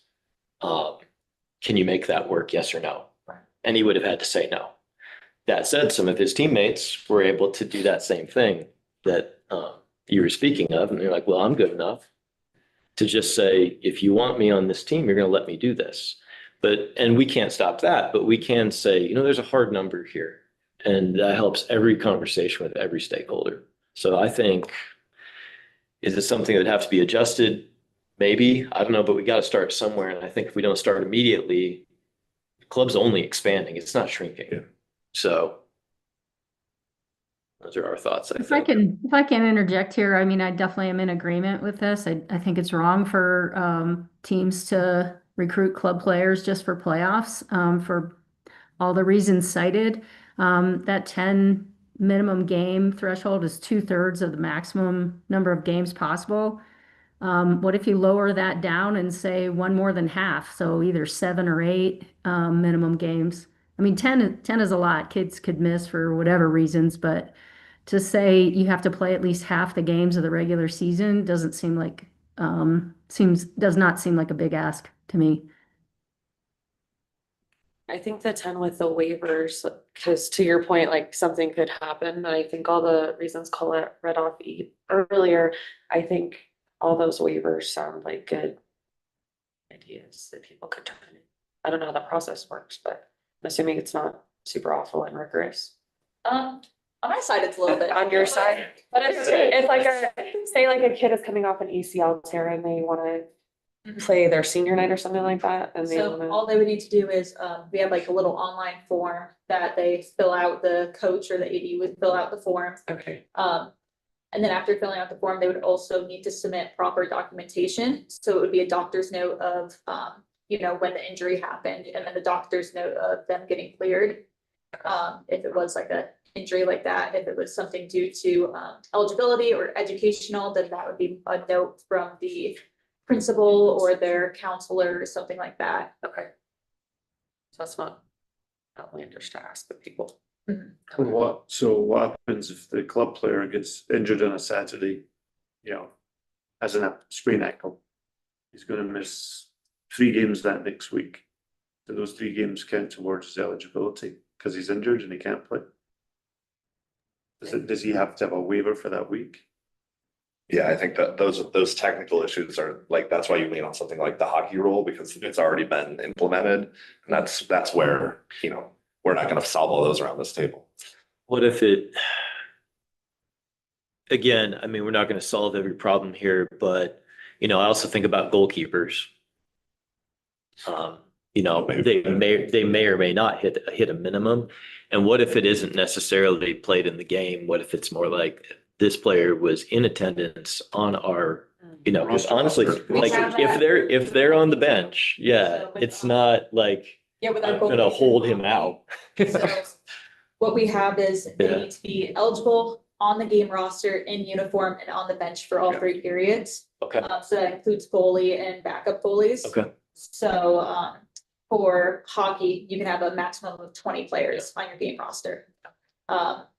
So even if the kid doesn't even step foot on the ice, but they're in uniform, they're on the game roster, that counts as one of their kids. they're a member of the team. Yeah. So in that instance, you could dress the kid who's got the ankle and sit him on the bench. Yeah. Most of the time, He's maybe there. players aren't dressed, but Because the real issue is like, this is all what it comes down to. It's the time. These kids and families would do both if they could. Yeah. But they're being, they have to choose between, well, I got a game at, Niwot High School at 6 p.m., but I have club practice in Arvada at 7. So I can't come to the game, right? That's actually what the conflict is. And I think that still resolves that, right? To just say, well, if you're here, you're part of the team. It's not necessarily the number of minutes you played, because it's always a time thing, right? Can't be in 2 places at the same time. I also think it just gives CHSAA some sort of grounds to stand on, not to fault the club or anything. And like I said, I think there should be a bridge. I think kids should be able to have a world of both. But I do think just being in the coach's world of it, like we seem like we're being taken over, and we have a 15-game season. We're not asking much of kids. And, I know Aaron, his first week, Rush emailed about, as I had an off-season practice or something like that was optional. I had a kick around, and the Rush coach was very upset that I had even offered an optional kick around for stuff like that. And so it's like, we have a 15-game season. I was just trying to get the girls to do like a meet and greet thing. And it seems like if we do anything or step out at all, we're put back in a corner. So I just think having some sort of grounds to say it's not a Coach D thing, it's not a Coach Steven thing, it's literally a CHSAA rule, and that's what it is. I just think it would give all coaches, all players, all families more clarity And they can then have more clear and calm discussions with their club coach on, it's not up for discussion, really. It's not up to my coach. It's not up to my parents. It's not up to me. It's a CHSAA rule. If I want to do this, I need to be in attendance for 10 matches. How can I make that work? Can I be this late to practice? Can I come in? I know my ECNL girl tries to do, because they have different options to go to. She goes to an earlier thing on Sunday mornings or something like that. And there's a world to make it work, but it's easier for them to first say, no, you're doing this because it's mandatory, because they do pay them and we don't get paid. Well, it's like we are an educational based institution, right? Like, and so if you think about it as like, would you allow a kid to miss that much class time and that many tests, right? Like it's about protecting a program that you believe is important for the kids that are a part of that program. And your example of the girl on the bench, like that happens all the time for the lower half of the roster. And they should be able to count on a consistent experience the entirety of the season. And so it's not just about the elite players, it's about all of the players that are part of that team. We want you there for 10 games too. Yes. Yeah. I'm hearing it sounds kind of like maybe a self-policing part to this policy too. If you're talking about a weekend ankle injury, the player still shows up as game day rostered rather than going through a medical waiver with CHSAA directly to count for one of those games. I know that there was a JV game canceled this year because the coach knew he was going to violate the 36 halves limit for a goalkeeper, because the goalkeeper played both varsity and JV. The coach canceled the JV game, so every single player couldn't play JV because the coach knew he was going to violate the 36 game policy. He self-policed that. No one else would have known. Nobody else would have known. The opponents wouldn't have known. CHSAA would never have known that this goalkeeper played more than 36 halves, because it sounds like this game sheet might be a way to do live stat keeping or accumulation. Mhm. Does it always have to be live? Can the data be entered later, post game? I believe it can be. I think for the most part, it's usually done live, but So It's so strange that soccer doesn't have a scorekeeper. Like, do they have scorekeepers in college? I can't remember. Yes. I find, yeah, so they have someone who has to submit something after the game. yes, Yeah, and we have to say. Yes. yeah, they sign off on game sheets as well. So Yeah. the officials and the coach, they all have to sign. But we have like 4 people at the volleyball table, and so like we don't have a single person working the. so It's gonna make my age very frustrated. if Max Preps is not being used to its full extent for game reporting, stat keeping, but this game sheet seems to be an option, then there's our method of accumulation for the other topics that we've discussed. If it's being used to track eligibility, if they've met their 10 game limit or whatever. I think you can get games played on Max Preps pretty easily, but if you put them in, I don't think you get the roster stuff, but like rostered. Game day rostered. Yeah, that's not on there. Yeah. But it seems to me like there's a lot of self-policing that happens at high school soccer That's how, versus CHSAA policing. it's, yeah, That's how the organization. that's how the organization's built, for sure. The red card number is probably going to be incorrect, because I know of at least one red card given this season that was not reported. Oh, yeah, I'm sure there's. So a handful. 230 is probably actually 231 at a minimum. Thank you. It was not me, but I know that, yes. So then I'm certain that if the school did right, they would have self-policed that player that received a red card in that game.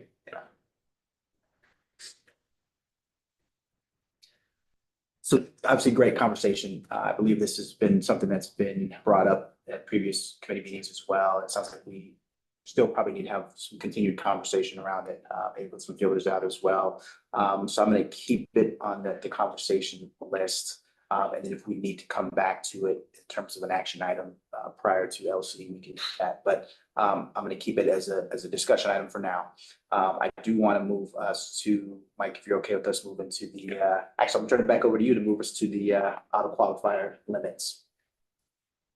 Yeah, so this is the proposal on the last page, Aaron? That's correct. Yeah, so this was the official proposal that was submitted for this.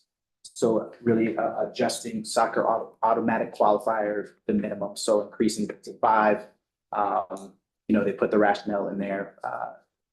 So one thing I do want to point out just for our committee, to make sure everybody's on the same page on, is we do have other sports that are not five, right? So kind of the statement is made that to match other sports, well, we do have other sports that have three in terms of their auto qualifiers. So just wanted to make sure everybody knows that, is on the same page with that.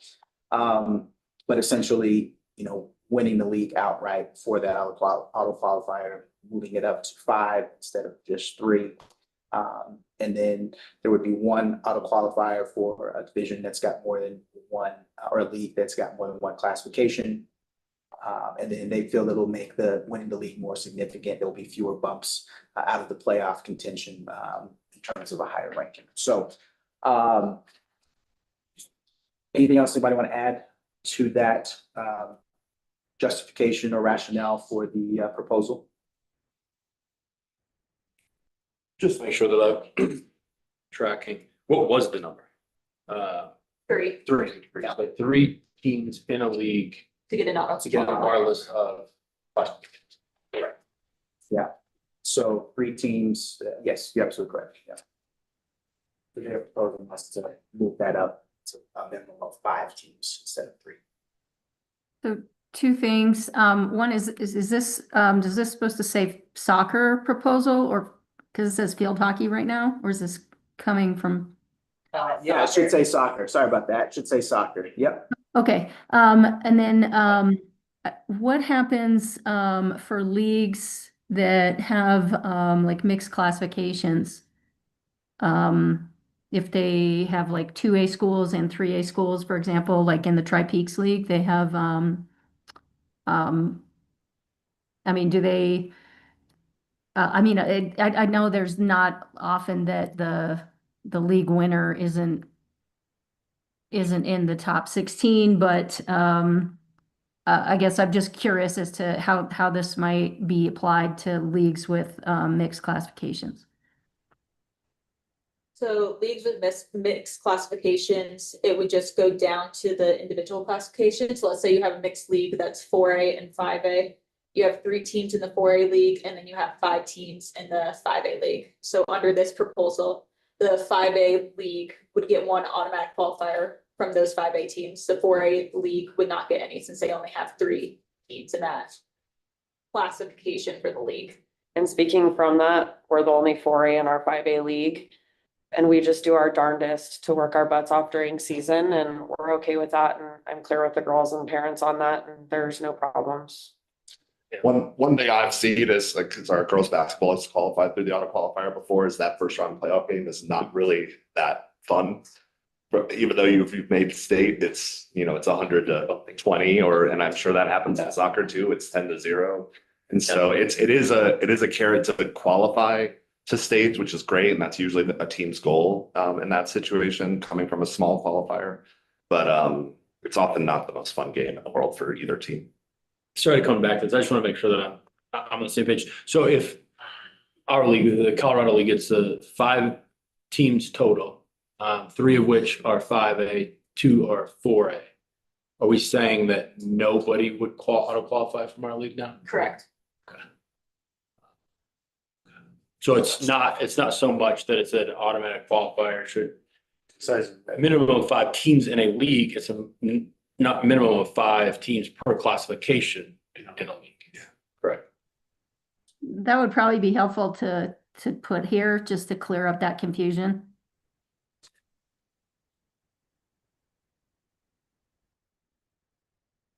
It says here, like, only 1 qualifier for mixed division leagues. Maybe change that to mixed classification. Or it's per classification. Just a suggestion. Or is that saying, is the proposal that whoever wins that league, as long as there's 5 in it, goes through regardless of if it's mixed? That's the way that should. Yeah, I would be in favor of So that. to your question, Yeah. I think that the way this reads is in your league, whoever wins it goes, Yeah, Right. regardless of what classification they're in. so Oh, got it. Okay. you're the 4A school that wins, you get the automatic seed, and the 5As have to go through wild card. And that's currently not the case. And I think it's just only soccer that does this. and correct me if I'm wrong, but soccer is the only one that requires 3 per classification to auto qualify. So in my league, Skyview High School is 4A. They've won it 4 of the 6 years that I've been the AD at Central and have never been able to auto qualify, even though they're playing up and beating 5A teams. Which But fundamentally, if you're beating the 5A teams, generally you're going to be in the top 32 anyway. and they have, Yeah. So they've always been, Yeah. right, somewhere. so it's kind of a moot point, but in the event that is the case in the future, it'd be tough to It, what we got right. it just happens that like, I think it's gotten down to it's only usually just one team dropping into the 32 spot is how this has been happening, right? So You that's lose just a question. 4 auto qualifiers from the boys 2A. Okay. And you're saying when that happens, it's usually not graded. It can be either way. It can be a Skyview situation where it's like they're crushing and they're going to go in anyway. But it can also be somebody who's 40th in the RPI and gets swaps out with a team that was 32nd and then ends up playing the first, or in 2A they swap into the 24th spot and end up playing the number 1 seed. That's, or I guess in that case they don't play the number 1 seed, but I think bigger, it's like there's just not a lot of leagues that meet that 5. So you lose a lot of auto qualifiers, which is kind of a big deal. I In think 2A, 3A as well. 3A as well.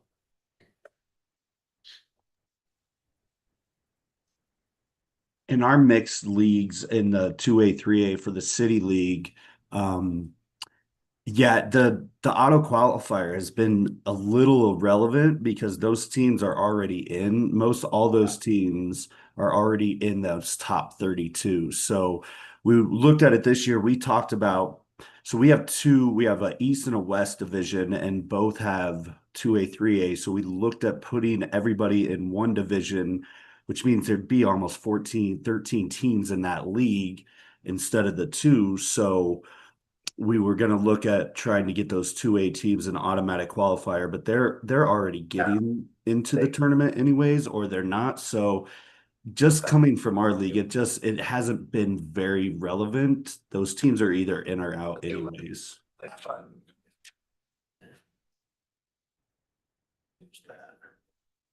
don't know if that helps too much or looking at it, but we decided that we were going to stick with what this proposal is. We all agree that this is fine for the city league because it does affect 2 of our leagues. Thanks, Kurt.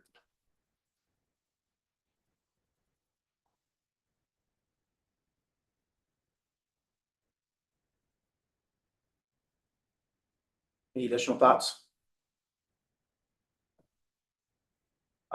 So Mike, if you want to kind of move us forward with the voting process, if we feel like we're in a good space to make a vote. Sorry, guys, to keep belaboring this because this would That's affect our league directly.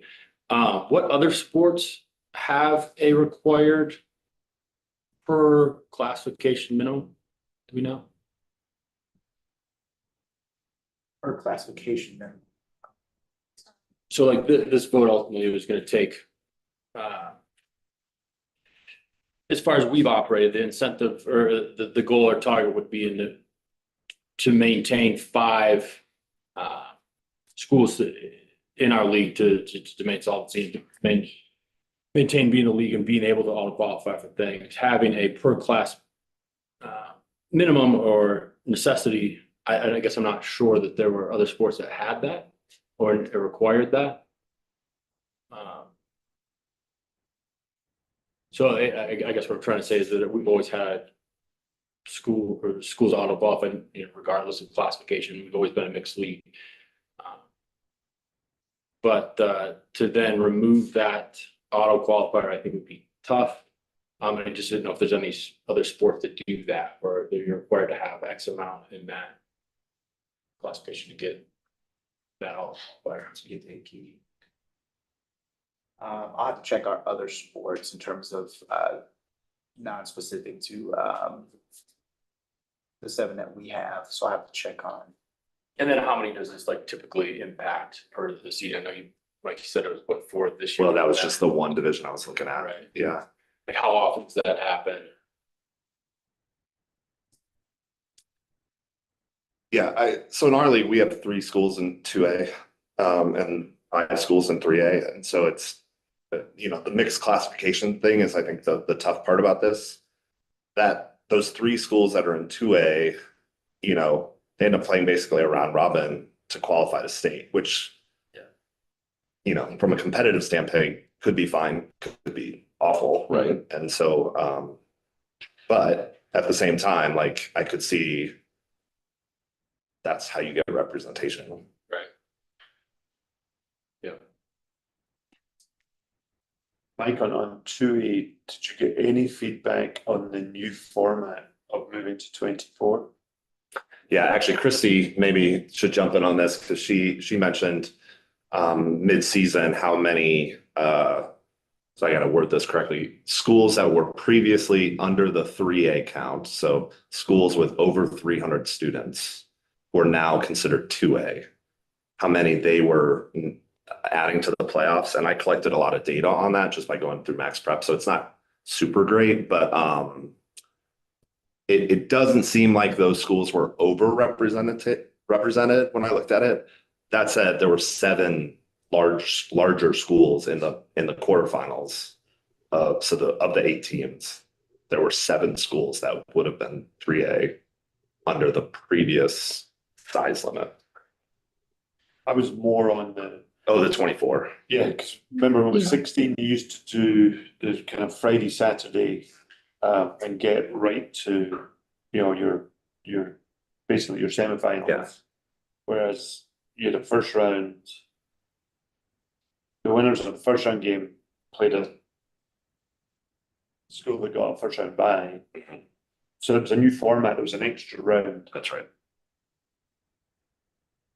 Yeah, I can jump in here. Yeah, the data that we've kind of gone around and around with, I guess ultimately would need to be presented at clock and not, since they decide what those cutoff numbers are, not the soccer committee, but just to, what we saw was that, schools that are over 300 enrollment, were making playoffs at a greater frequency than, schools that are under 300. And I know like the soccer committee's bannered around a little bit, or maybe there's been schools that have just bannered around, adding like a 1A classification, but it's really like the 300 seems to be that sweet spot where if you're over 300, you really don't have any holes on your field. You've got soccer players playing soccer, whereas the smaller schools tend to be, struggling to maybe train up soccer players. And that even though like the 2A championship was definitely won by a true 2A school, the over 300 number really does seem to be where playoffs are dominated. Well, I wouldn't say dominated. I would say schools that have over 300 students seem to have an easier time making playoffs and are making playoffs more often than schools that have under 300.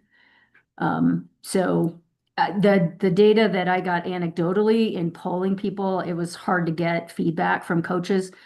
Coaches love the expanded bracket. They think it's increased competition. They love having opportunities to play schools they might never have played otherwise. So everybody does like the expanded bracket. The difficulty is with that enrollment cutoff. So I'm not sure where clock has landed on that.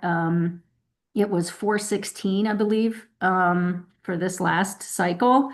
The proposed number is a little bit lower than that, but not by much.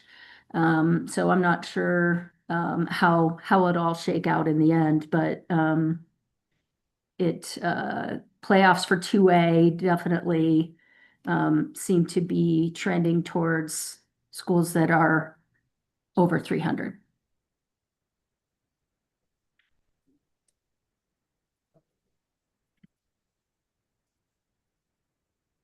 So in terms, it sounds like they like the expanded playoffs for your original question. Yes, yeah.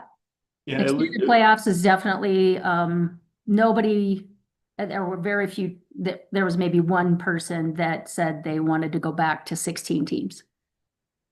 Yeah, looking at the results, it looks as though those first round kind of almost like playing games were pretty Close, yeah. with a couple of exceptions. It was the second round.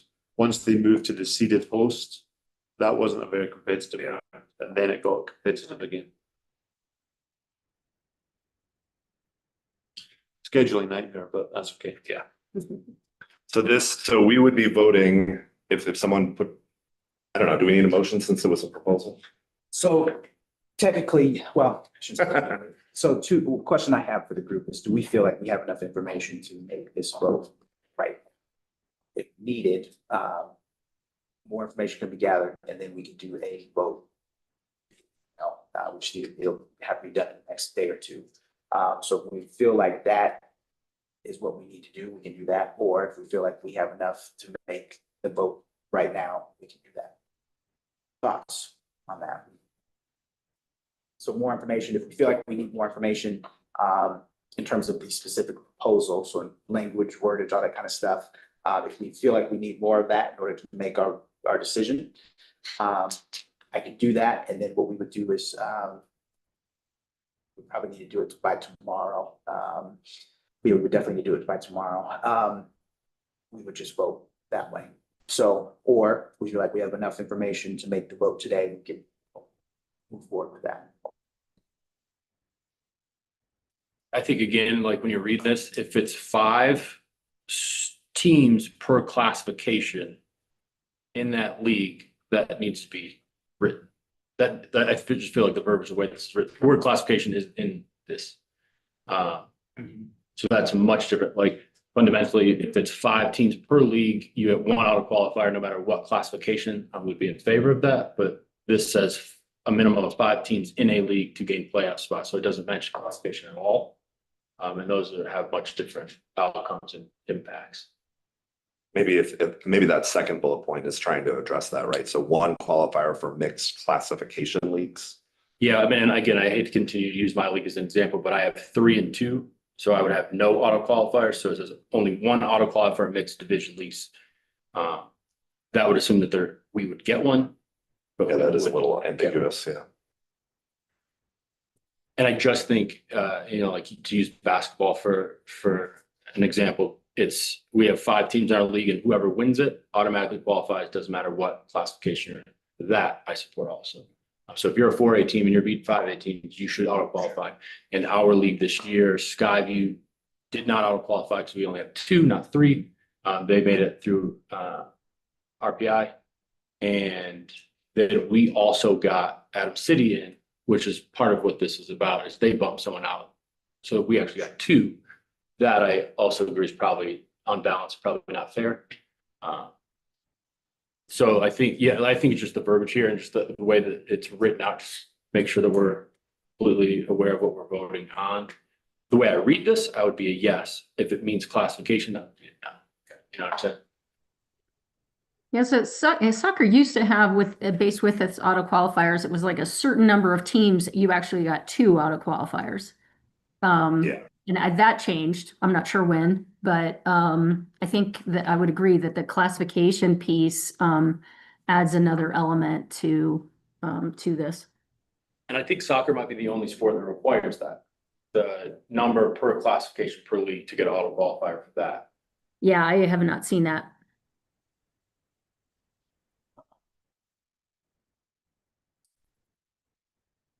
Say that for me one more time. So I think soccer is the only league that requires a certain number per classification per league. So if, again, to use basketball as the example, there's 5 schools in our league, it's mixed, whoever wins, regardless of how many 3A or 4A or 5A you have, whoever wins it, you automatically qualify. Soccer requires you to have 3 per classification. Again, to use my league example. All of our sports do that we have. So ice hockey, boys and girls lacrosse, field hockey is 1 league, but flag football. So they're a mixed league. You have to have X amount of. They need to have 3 At least 3. in each. And they can get one in each classification if they're a mixed league. That's Aurora Central ignorance. We don't have hockey or lacrosse or like it's listed. So, I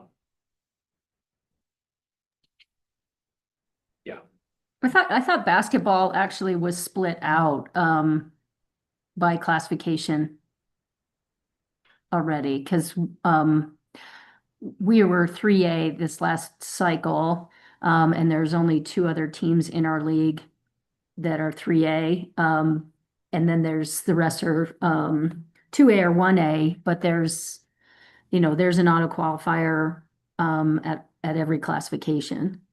But there's no minimum in basketball. Like it's not specified that you have to have a minimum number of teams to have an auto qualifier. But I could be wrong, but yeah, I so there's think just. Max Preps separates it out. Some do, some don't. Yeah, Yeah, some do, some- majority of our sports, not all of ours do. but yeah, like baseball doesn't.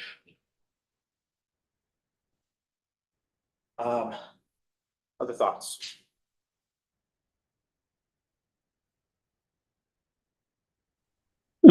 So I think that like I'm in Western Colorado, and so we have, for other sports, we have more than 4 in our league, and just, soccer's not as popular. And so then there's only 4 in our league. And what's nice about having an auto qualifier is that it just gives teams hope and motivation, because sometimes you're in a position where your ranking is not quite there, but you still might win the league. And just because other sports are doing 5, I mean, soccer's a little different because it's not as popular of a sport. So, for, some leagues, right, they're not going to have 5. Anyway, just wanted to throw that out. It's, I realize that, if you're going to win the league, you're probably in the top 32 anyway. But, usually, one school drops because somebody is an automatic qualifier. But what does that really hurt, right? That school that got bumped, is there that much of a difference? I think it provides hope for a team to make it, and it's a big deal, even though they might get creamed in that first round. And then it provides a little bit of a balance, because we're a big state, right? We have smaller rural districts, that aren't as competitive, right? And gives them a chance, to send somebody to state. So anyway, just wanted to throw that out. I'm just not convinced that we need to move to, 5 from 4. Yeah. Thanks, Andrew. Yeah, I'm looking at Western Slope here. Grand Valley won their 3-team league and was put in as the 24th seed in 2A. But there were more teams in their mixed classification league, but they were also under 500. And so there's some representation there, but there's also some lack of competition. It's tough.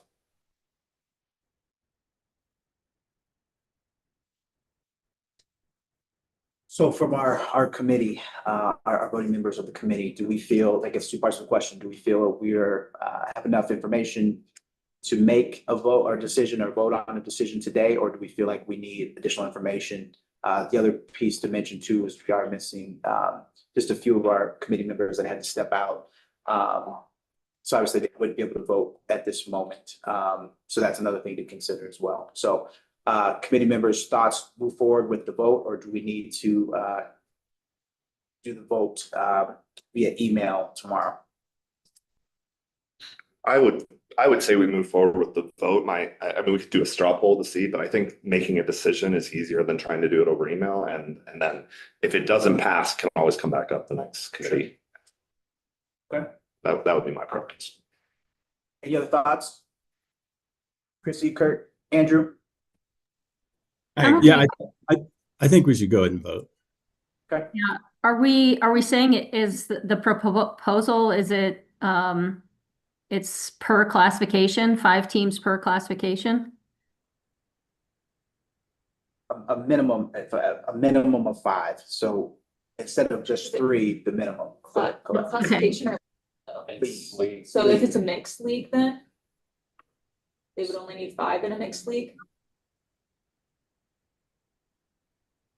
If I want to get lawyer on this, The words are not great. Right. The words, yeah. Words are missing. Which is ultimately a reason for. the way I read this, if I'm going to interpret this as a soccer rule book, your league with 2 and 3, 2 and 3A, the others are 2A, whatever it is, right? It's an auto qualifier.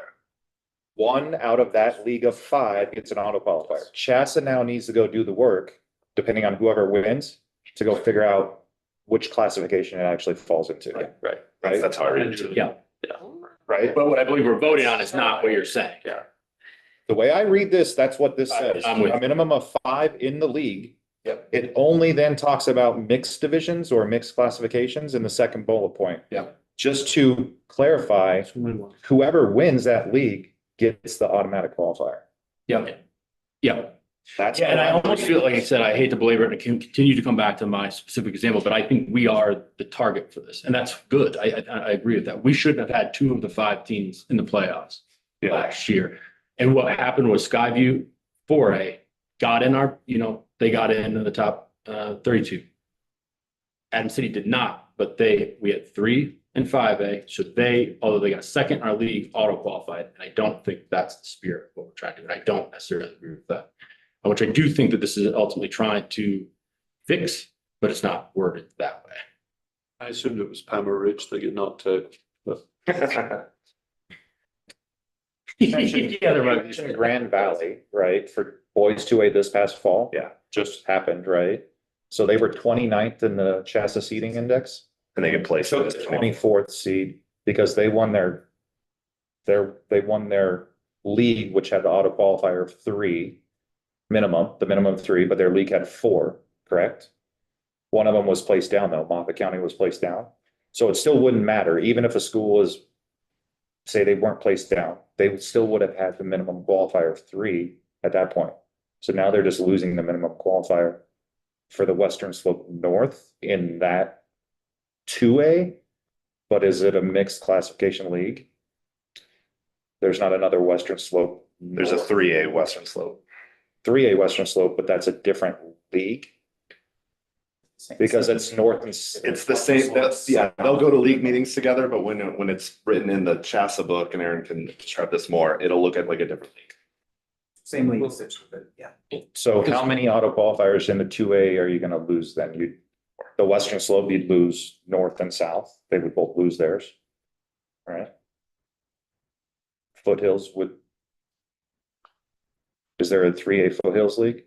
3A Foothills is just 2A, correct? So they wouldn't have an auto qualifier.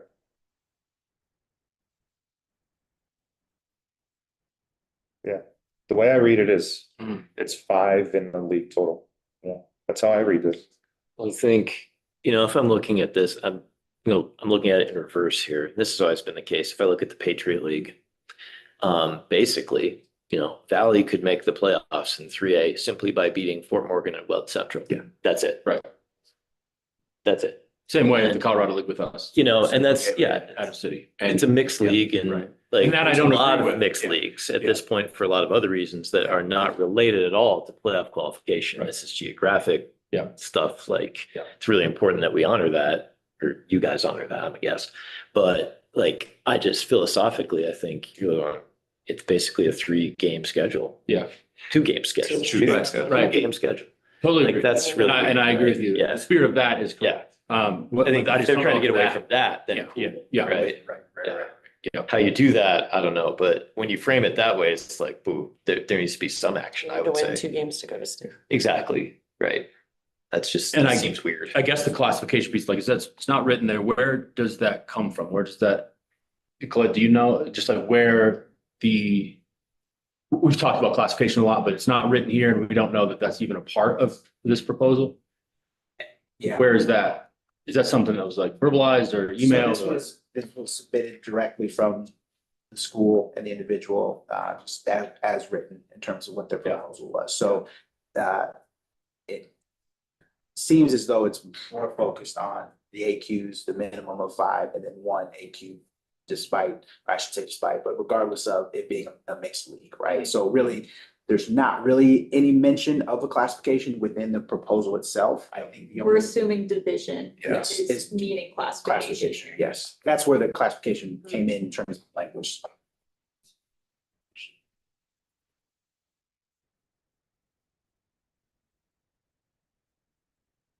And to Jason's point, it doesn't even say that until the second bullet. Yeah. So reading as is the first bullet. Yeah. If you're gonna vote on this, you just need to make an internal amendment motion to change the word qualifier to classification. Right? Like, or the word division, mixed division to mixed classification. Yeah. Like but that's kind of what it sounds like. I mean, Chrissy, am I seeing like you're in a league of 2 for 2A, right? Thomas McLaren only has 2 for Black Forest soccer. So Yeah. this doesn't even qualify or matter for Black Forest League, right? Well, we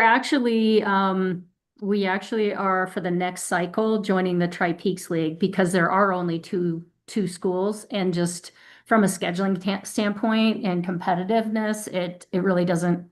The Black Forest League has kind of been decimated for soccer, so we're joining the Tri-Peaks League, but there's going to be they're splitting the league into divisions. Because there are so many teams in the Tri-Peaks League, but it's just going to help us with scheduling. But there was a question of, well, how do they handle auto qualifiers? Because, they've got 7 in one division and, 8 in another. I mean, it's a huge league for soccer. And so they were just saying, well, there's just no auto qualifier. We'll just, whoever has the highest, RPI is going away. So whoever has the highest max preps, ranking, obviously those teams will make the top 24 will make the playoffs. So. Do you guys know where that minimum 3 is actually like written? That should be in our bulletin, I believe. And our season qualification. I see it in the bulletin. I have the fall boys. Minimum bulletin. 3. Yeah, and I've pulled up bulletins going back to pre-COVID, 2019, Yeah, it's been that way. 2020, and it's been at 3 for that. There was a minimum of 7, I believe it was, maybe at one time. Like the league was, you had a 7. Oh, you had an extra League, qualifier. Like 2. Yeah. So that changed when it went down to just the 1 automatic qualifier. But what's happened is there's so many mixed leagues now, Yeah. like almost everybody's. Everyone's in the mixed classification. And that's created, in effect, 2 leagues within 1 league. Right. And so you're almost going back to you're qualifying 2 out of your league anyway. They're just dropping on a different brackets. So we're voting on changing something in the bulletin that says, in order for a league to have an automatic qualifier, it must start and finish the season with at least 3 teams. The proposal is just going to change because the rationale and pros are not actually part of the proposal. They're just like a reason to accept it. And so we are actually voting on just changing that 3 to 5 in the bulletin. Okay. And that does nothing with classifications.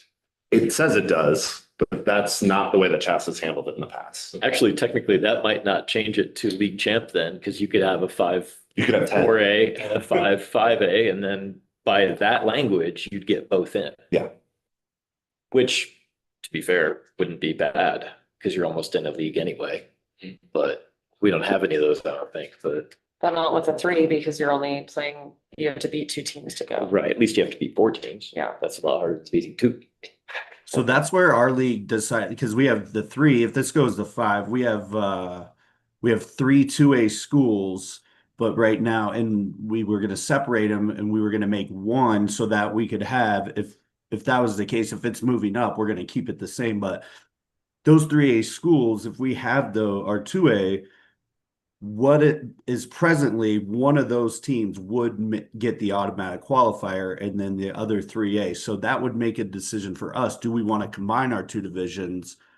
But if we move this up, then it doesn't make any sense because we go 3 to 5. So that it's, am I getting that right? Like if we vote yes, we may want to combine our two divisions so that, or we'll keep them separate. If we vote no, those 3 schools in 2A will then continue to have an automatic qualifier. Is that correct? Yes. Because we're sitting at 3 right now, right? Currently? That's what they're asking. You all are at 3. That's right.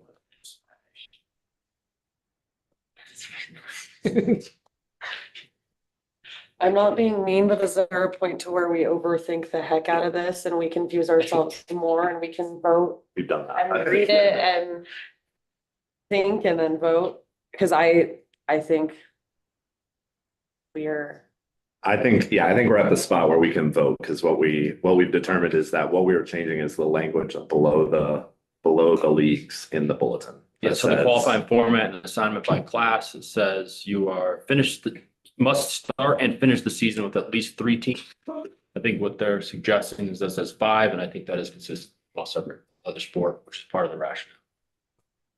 So it's not as significant as I was expecting it to be. no, you're good. I just didn't know if we. Yeah. Aaron, is that how you would interpret that? Okay. So I'd entertain a motion. Okay, folks want to. And then our committee members, we need a first and second, and then we'll do a vote.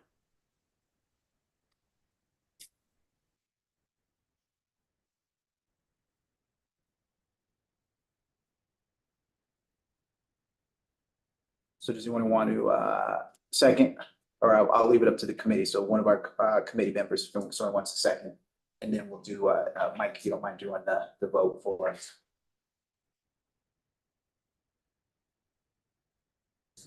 Yeah. It's the first time, so I don't really know the rules, but that's all I Did someone can motion say. it? Do we have, does this count as a motion? So we'll need somebody to motion it. Yeah, we would need someone to motion Yes. So and someone to second. If we don't have that, then we just don't vote on it. So we need official motion and official second, and then we can get the voting process. I'm motioning that we change the verbiage from 3 to 5 in the auto qualifiers. And I second. Perfect. Here we go. All right, so people on the left side of this get a vote. So Cyrus? Absent. Chrissy? Yes. Andy? No. Ryan? Yes. Danelle? Yes. Kurt? No. John? I never remember if I'm supposed to vote or not. So you would vote in the event of the. So I have 3 yeses, 2 noes, and an abstention. Or did John? John is not. 2 abstentions. Yeah.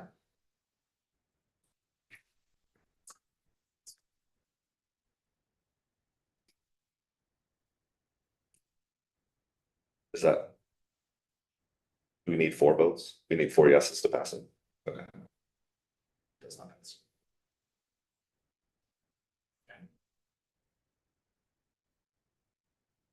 Okay. Great job.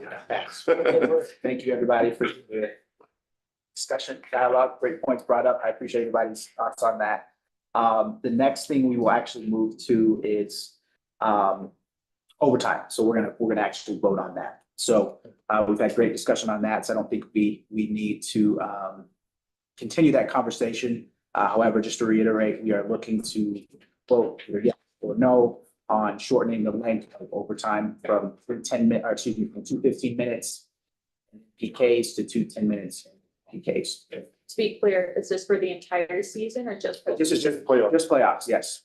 Thank you, Colette. This is just playoffs, not. No regular season overtime. We're not going back. No, we're not going back. to Jason's regular really season excited overtime. about it. Jason We're going to loves overtime. extra rain. It's fall of 26. You can do it in spring though. No, because then we have. I Um, don't mind. so, yeah, if we could, get somebody to, officially motion it, then we do a second and we'll, start the voting process. So, Would like to motion for 10-minute overtime. I would like to motion for the 10-minute overtimes changing from 15 to 10. I'd love to second again, yeah, minutes, that's good. All right, so it's a motion to move to 10 minutes, 10-minute overtime, starting in the fall of 2026. Cyrus? back here. Chrissy? Yes. Andy? Yes. Ryan? Yes. Danelle? Yes. Kurt? Yes. And John is not here. It's 5-0-2, motion passes. Next. Winner chicken dinner. All right, those are all the items we had for our committee meeting today. Anything else or anything, in addition that folks would like to either discuss, before I turn it back over to Mike to, Yeah, So- I'd like to bring up something. So, Okay. Spring sports are tough in Colorado, right? So what happens with us a lot, and I'm sure a lot of schools, is that, we can't play a soccer game in the spring until the end of March. And, we try to play them as early as we can. And, this year we can start playing on February 28th, but super hard to get those early games in when we're with weather conditions. It would be really nice if we just had one more week of the season. I know that, affects, postseason, but it'd be nice just if we had one more week, so we weren't playing, at the end of the season, three to four matches a week. What do you guys think of that?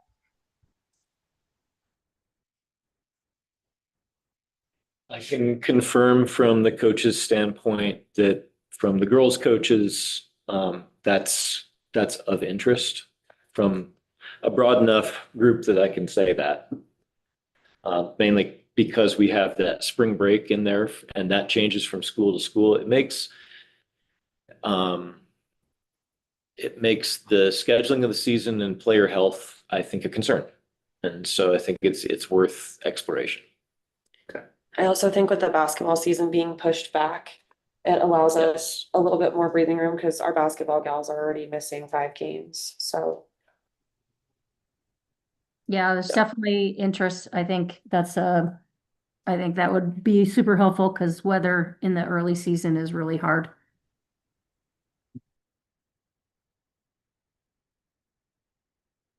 So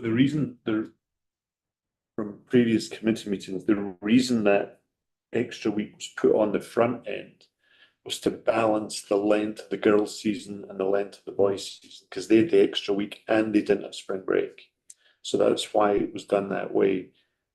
The other factor at the other end is you have the finals, and they want to do the finals before the end of school and the complication of graduations are that. So that's why that extra week was added on. If you need that extra week somewhere, where are you going to put it? You're going to put it at the other end and have the finals after Memorial Weekend? It would be kind of one of those things, baseball has to wrestle with that. Track certainly has to wrestle with that every year. They've got the kids that come out and graduate on Jeffco's turf, and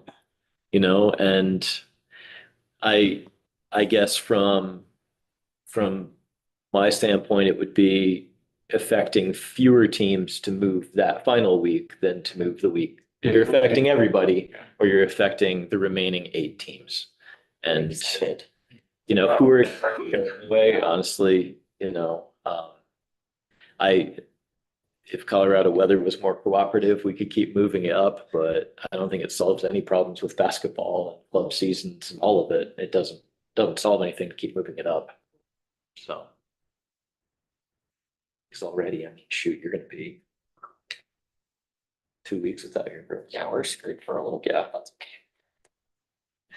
So Andy, thanks for bringing that up. I think that's a great item for us to continue to explore and have some discussion on. So appreciate you bringing that up.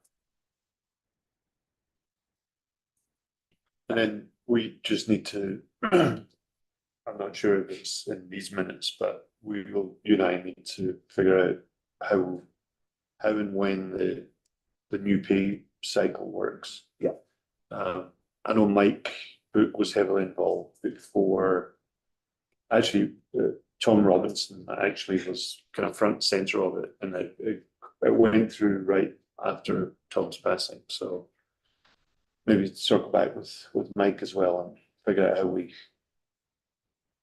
what we need to do. I just double checked in terms of NFHS weeks, the girls' season is 1 week shorter than the boys. Yes. I've always wondered why we don't have that to happen. Because there is spring break. There's It's Easter. actually 2 weeks. If you're looking for reasons to take it up, that's But I I mean, mean, 100% one. sure. Yeah. I think the challenge is Memorial Day weekend is not a weekend we can hold games because of referees. Yes. And then most schools don't want their kids playing after graduation. We did it in the COVID season. Yeah, that's there's what we did. a Yeah. There's precedent. I think as long as you give parents enough notice that you better not be leaving on Memorial Weekend. So what are the dates for this year? The championship? First. 19th and the 20th. 19th and 20th. So that's Tuesday and Wednesday.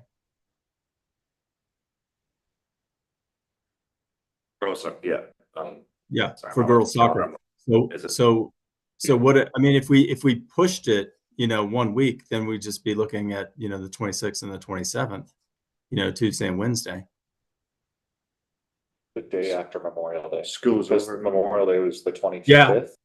Right, Yeah. so Monday, Memorial Day would be the 25th. So this year, you're looking at, it would come after Memorial Day, May of 27. Like if you looked at that calendar, chat on the website for CHSAA, it says girls soccer begins February 27th, ends on May 1st. Well, you're 2 weeks of playoffs, that puts you a week and a half before Memorial Day anyways. Right, because next May of 27, Memorial Day is Monday the 31st. Right. I think it's semifinals scheduled on that. You have It's gonna shift around. well over an extra to do it You know, again. that next year, but yeah, it'll shift, it changes. So essentially the calendar moves a whole week next year because of where Memorial. It's really Day dramatic, falls. actually. That happens every 8 years, right? Yeah. Yeah. It's really, some weird dates are gonna show up next year. Yeah. Yeah.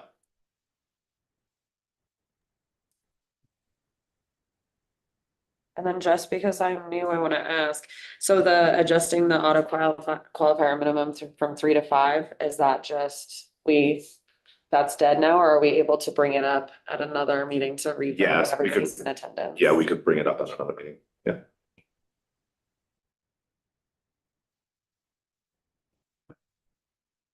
Any other either thoughts, questions, suggestions, or additional items for the agenda?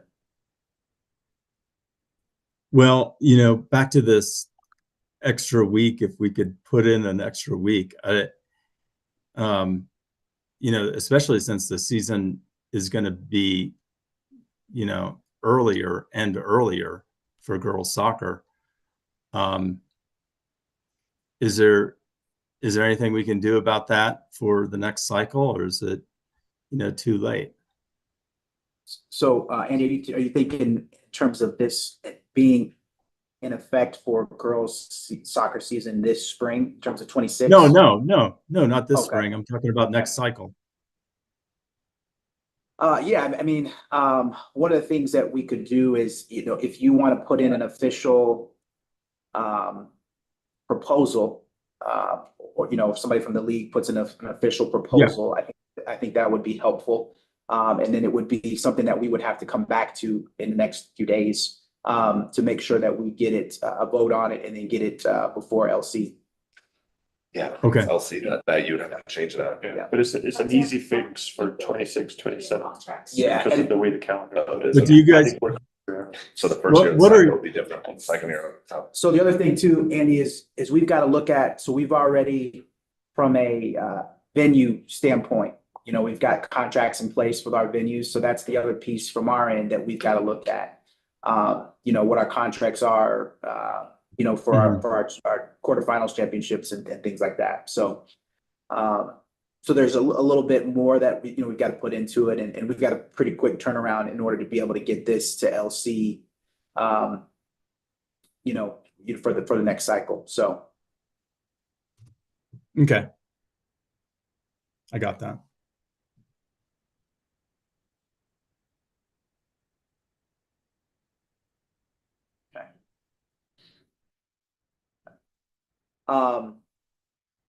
Okay. Mike, I'm gonna turn it back over to you. I'll just ask a quick follow-up. Sure. Because it wasn't really a voting item, I don't think, but you can correct me on this. The all-state adjustments is not really a voting item, maybe a logistics item or? You're Okay. correct. That'd be more, at this point in time, more of a logistics.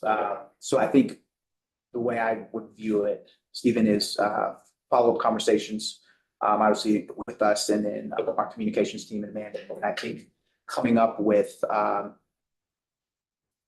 viable options for what that could look like, and then, go from there. Okay, please reach out if you need some assistance. I think that'll be good. Matter of fact, I think probably, and I'll check with Amanda and our communications team too, to see what their schedule is, but probably sooner the better, just to kind of make sure that it keeps moving forward. So, Thank you. yep. there are no other additions to the agenda. I'd entertain a moment or a motion to adjourn the meeting. Yeah, I'll second that. yeah. Ryan and Third. Andrew seconded it. All in favor? Bye. All right. Hearing no nays. Thanks, everybody, so much for joining today. Really appreciate it. Look forward to continued work and great soccer season in the spring, and then right back for the fall. So thanks, everybody. Thank you. Thank you. Thanks, guys. Thanks all. Bye. Thank you. Well, Aaron Rice.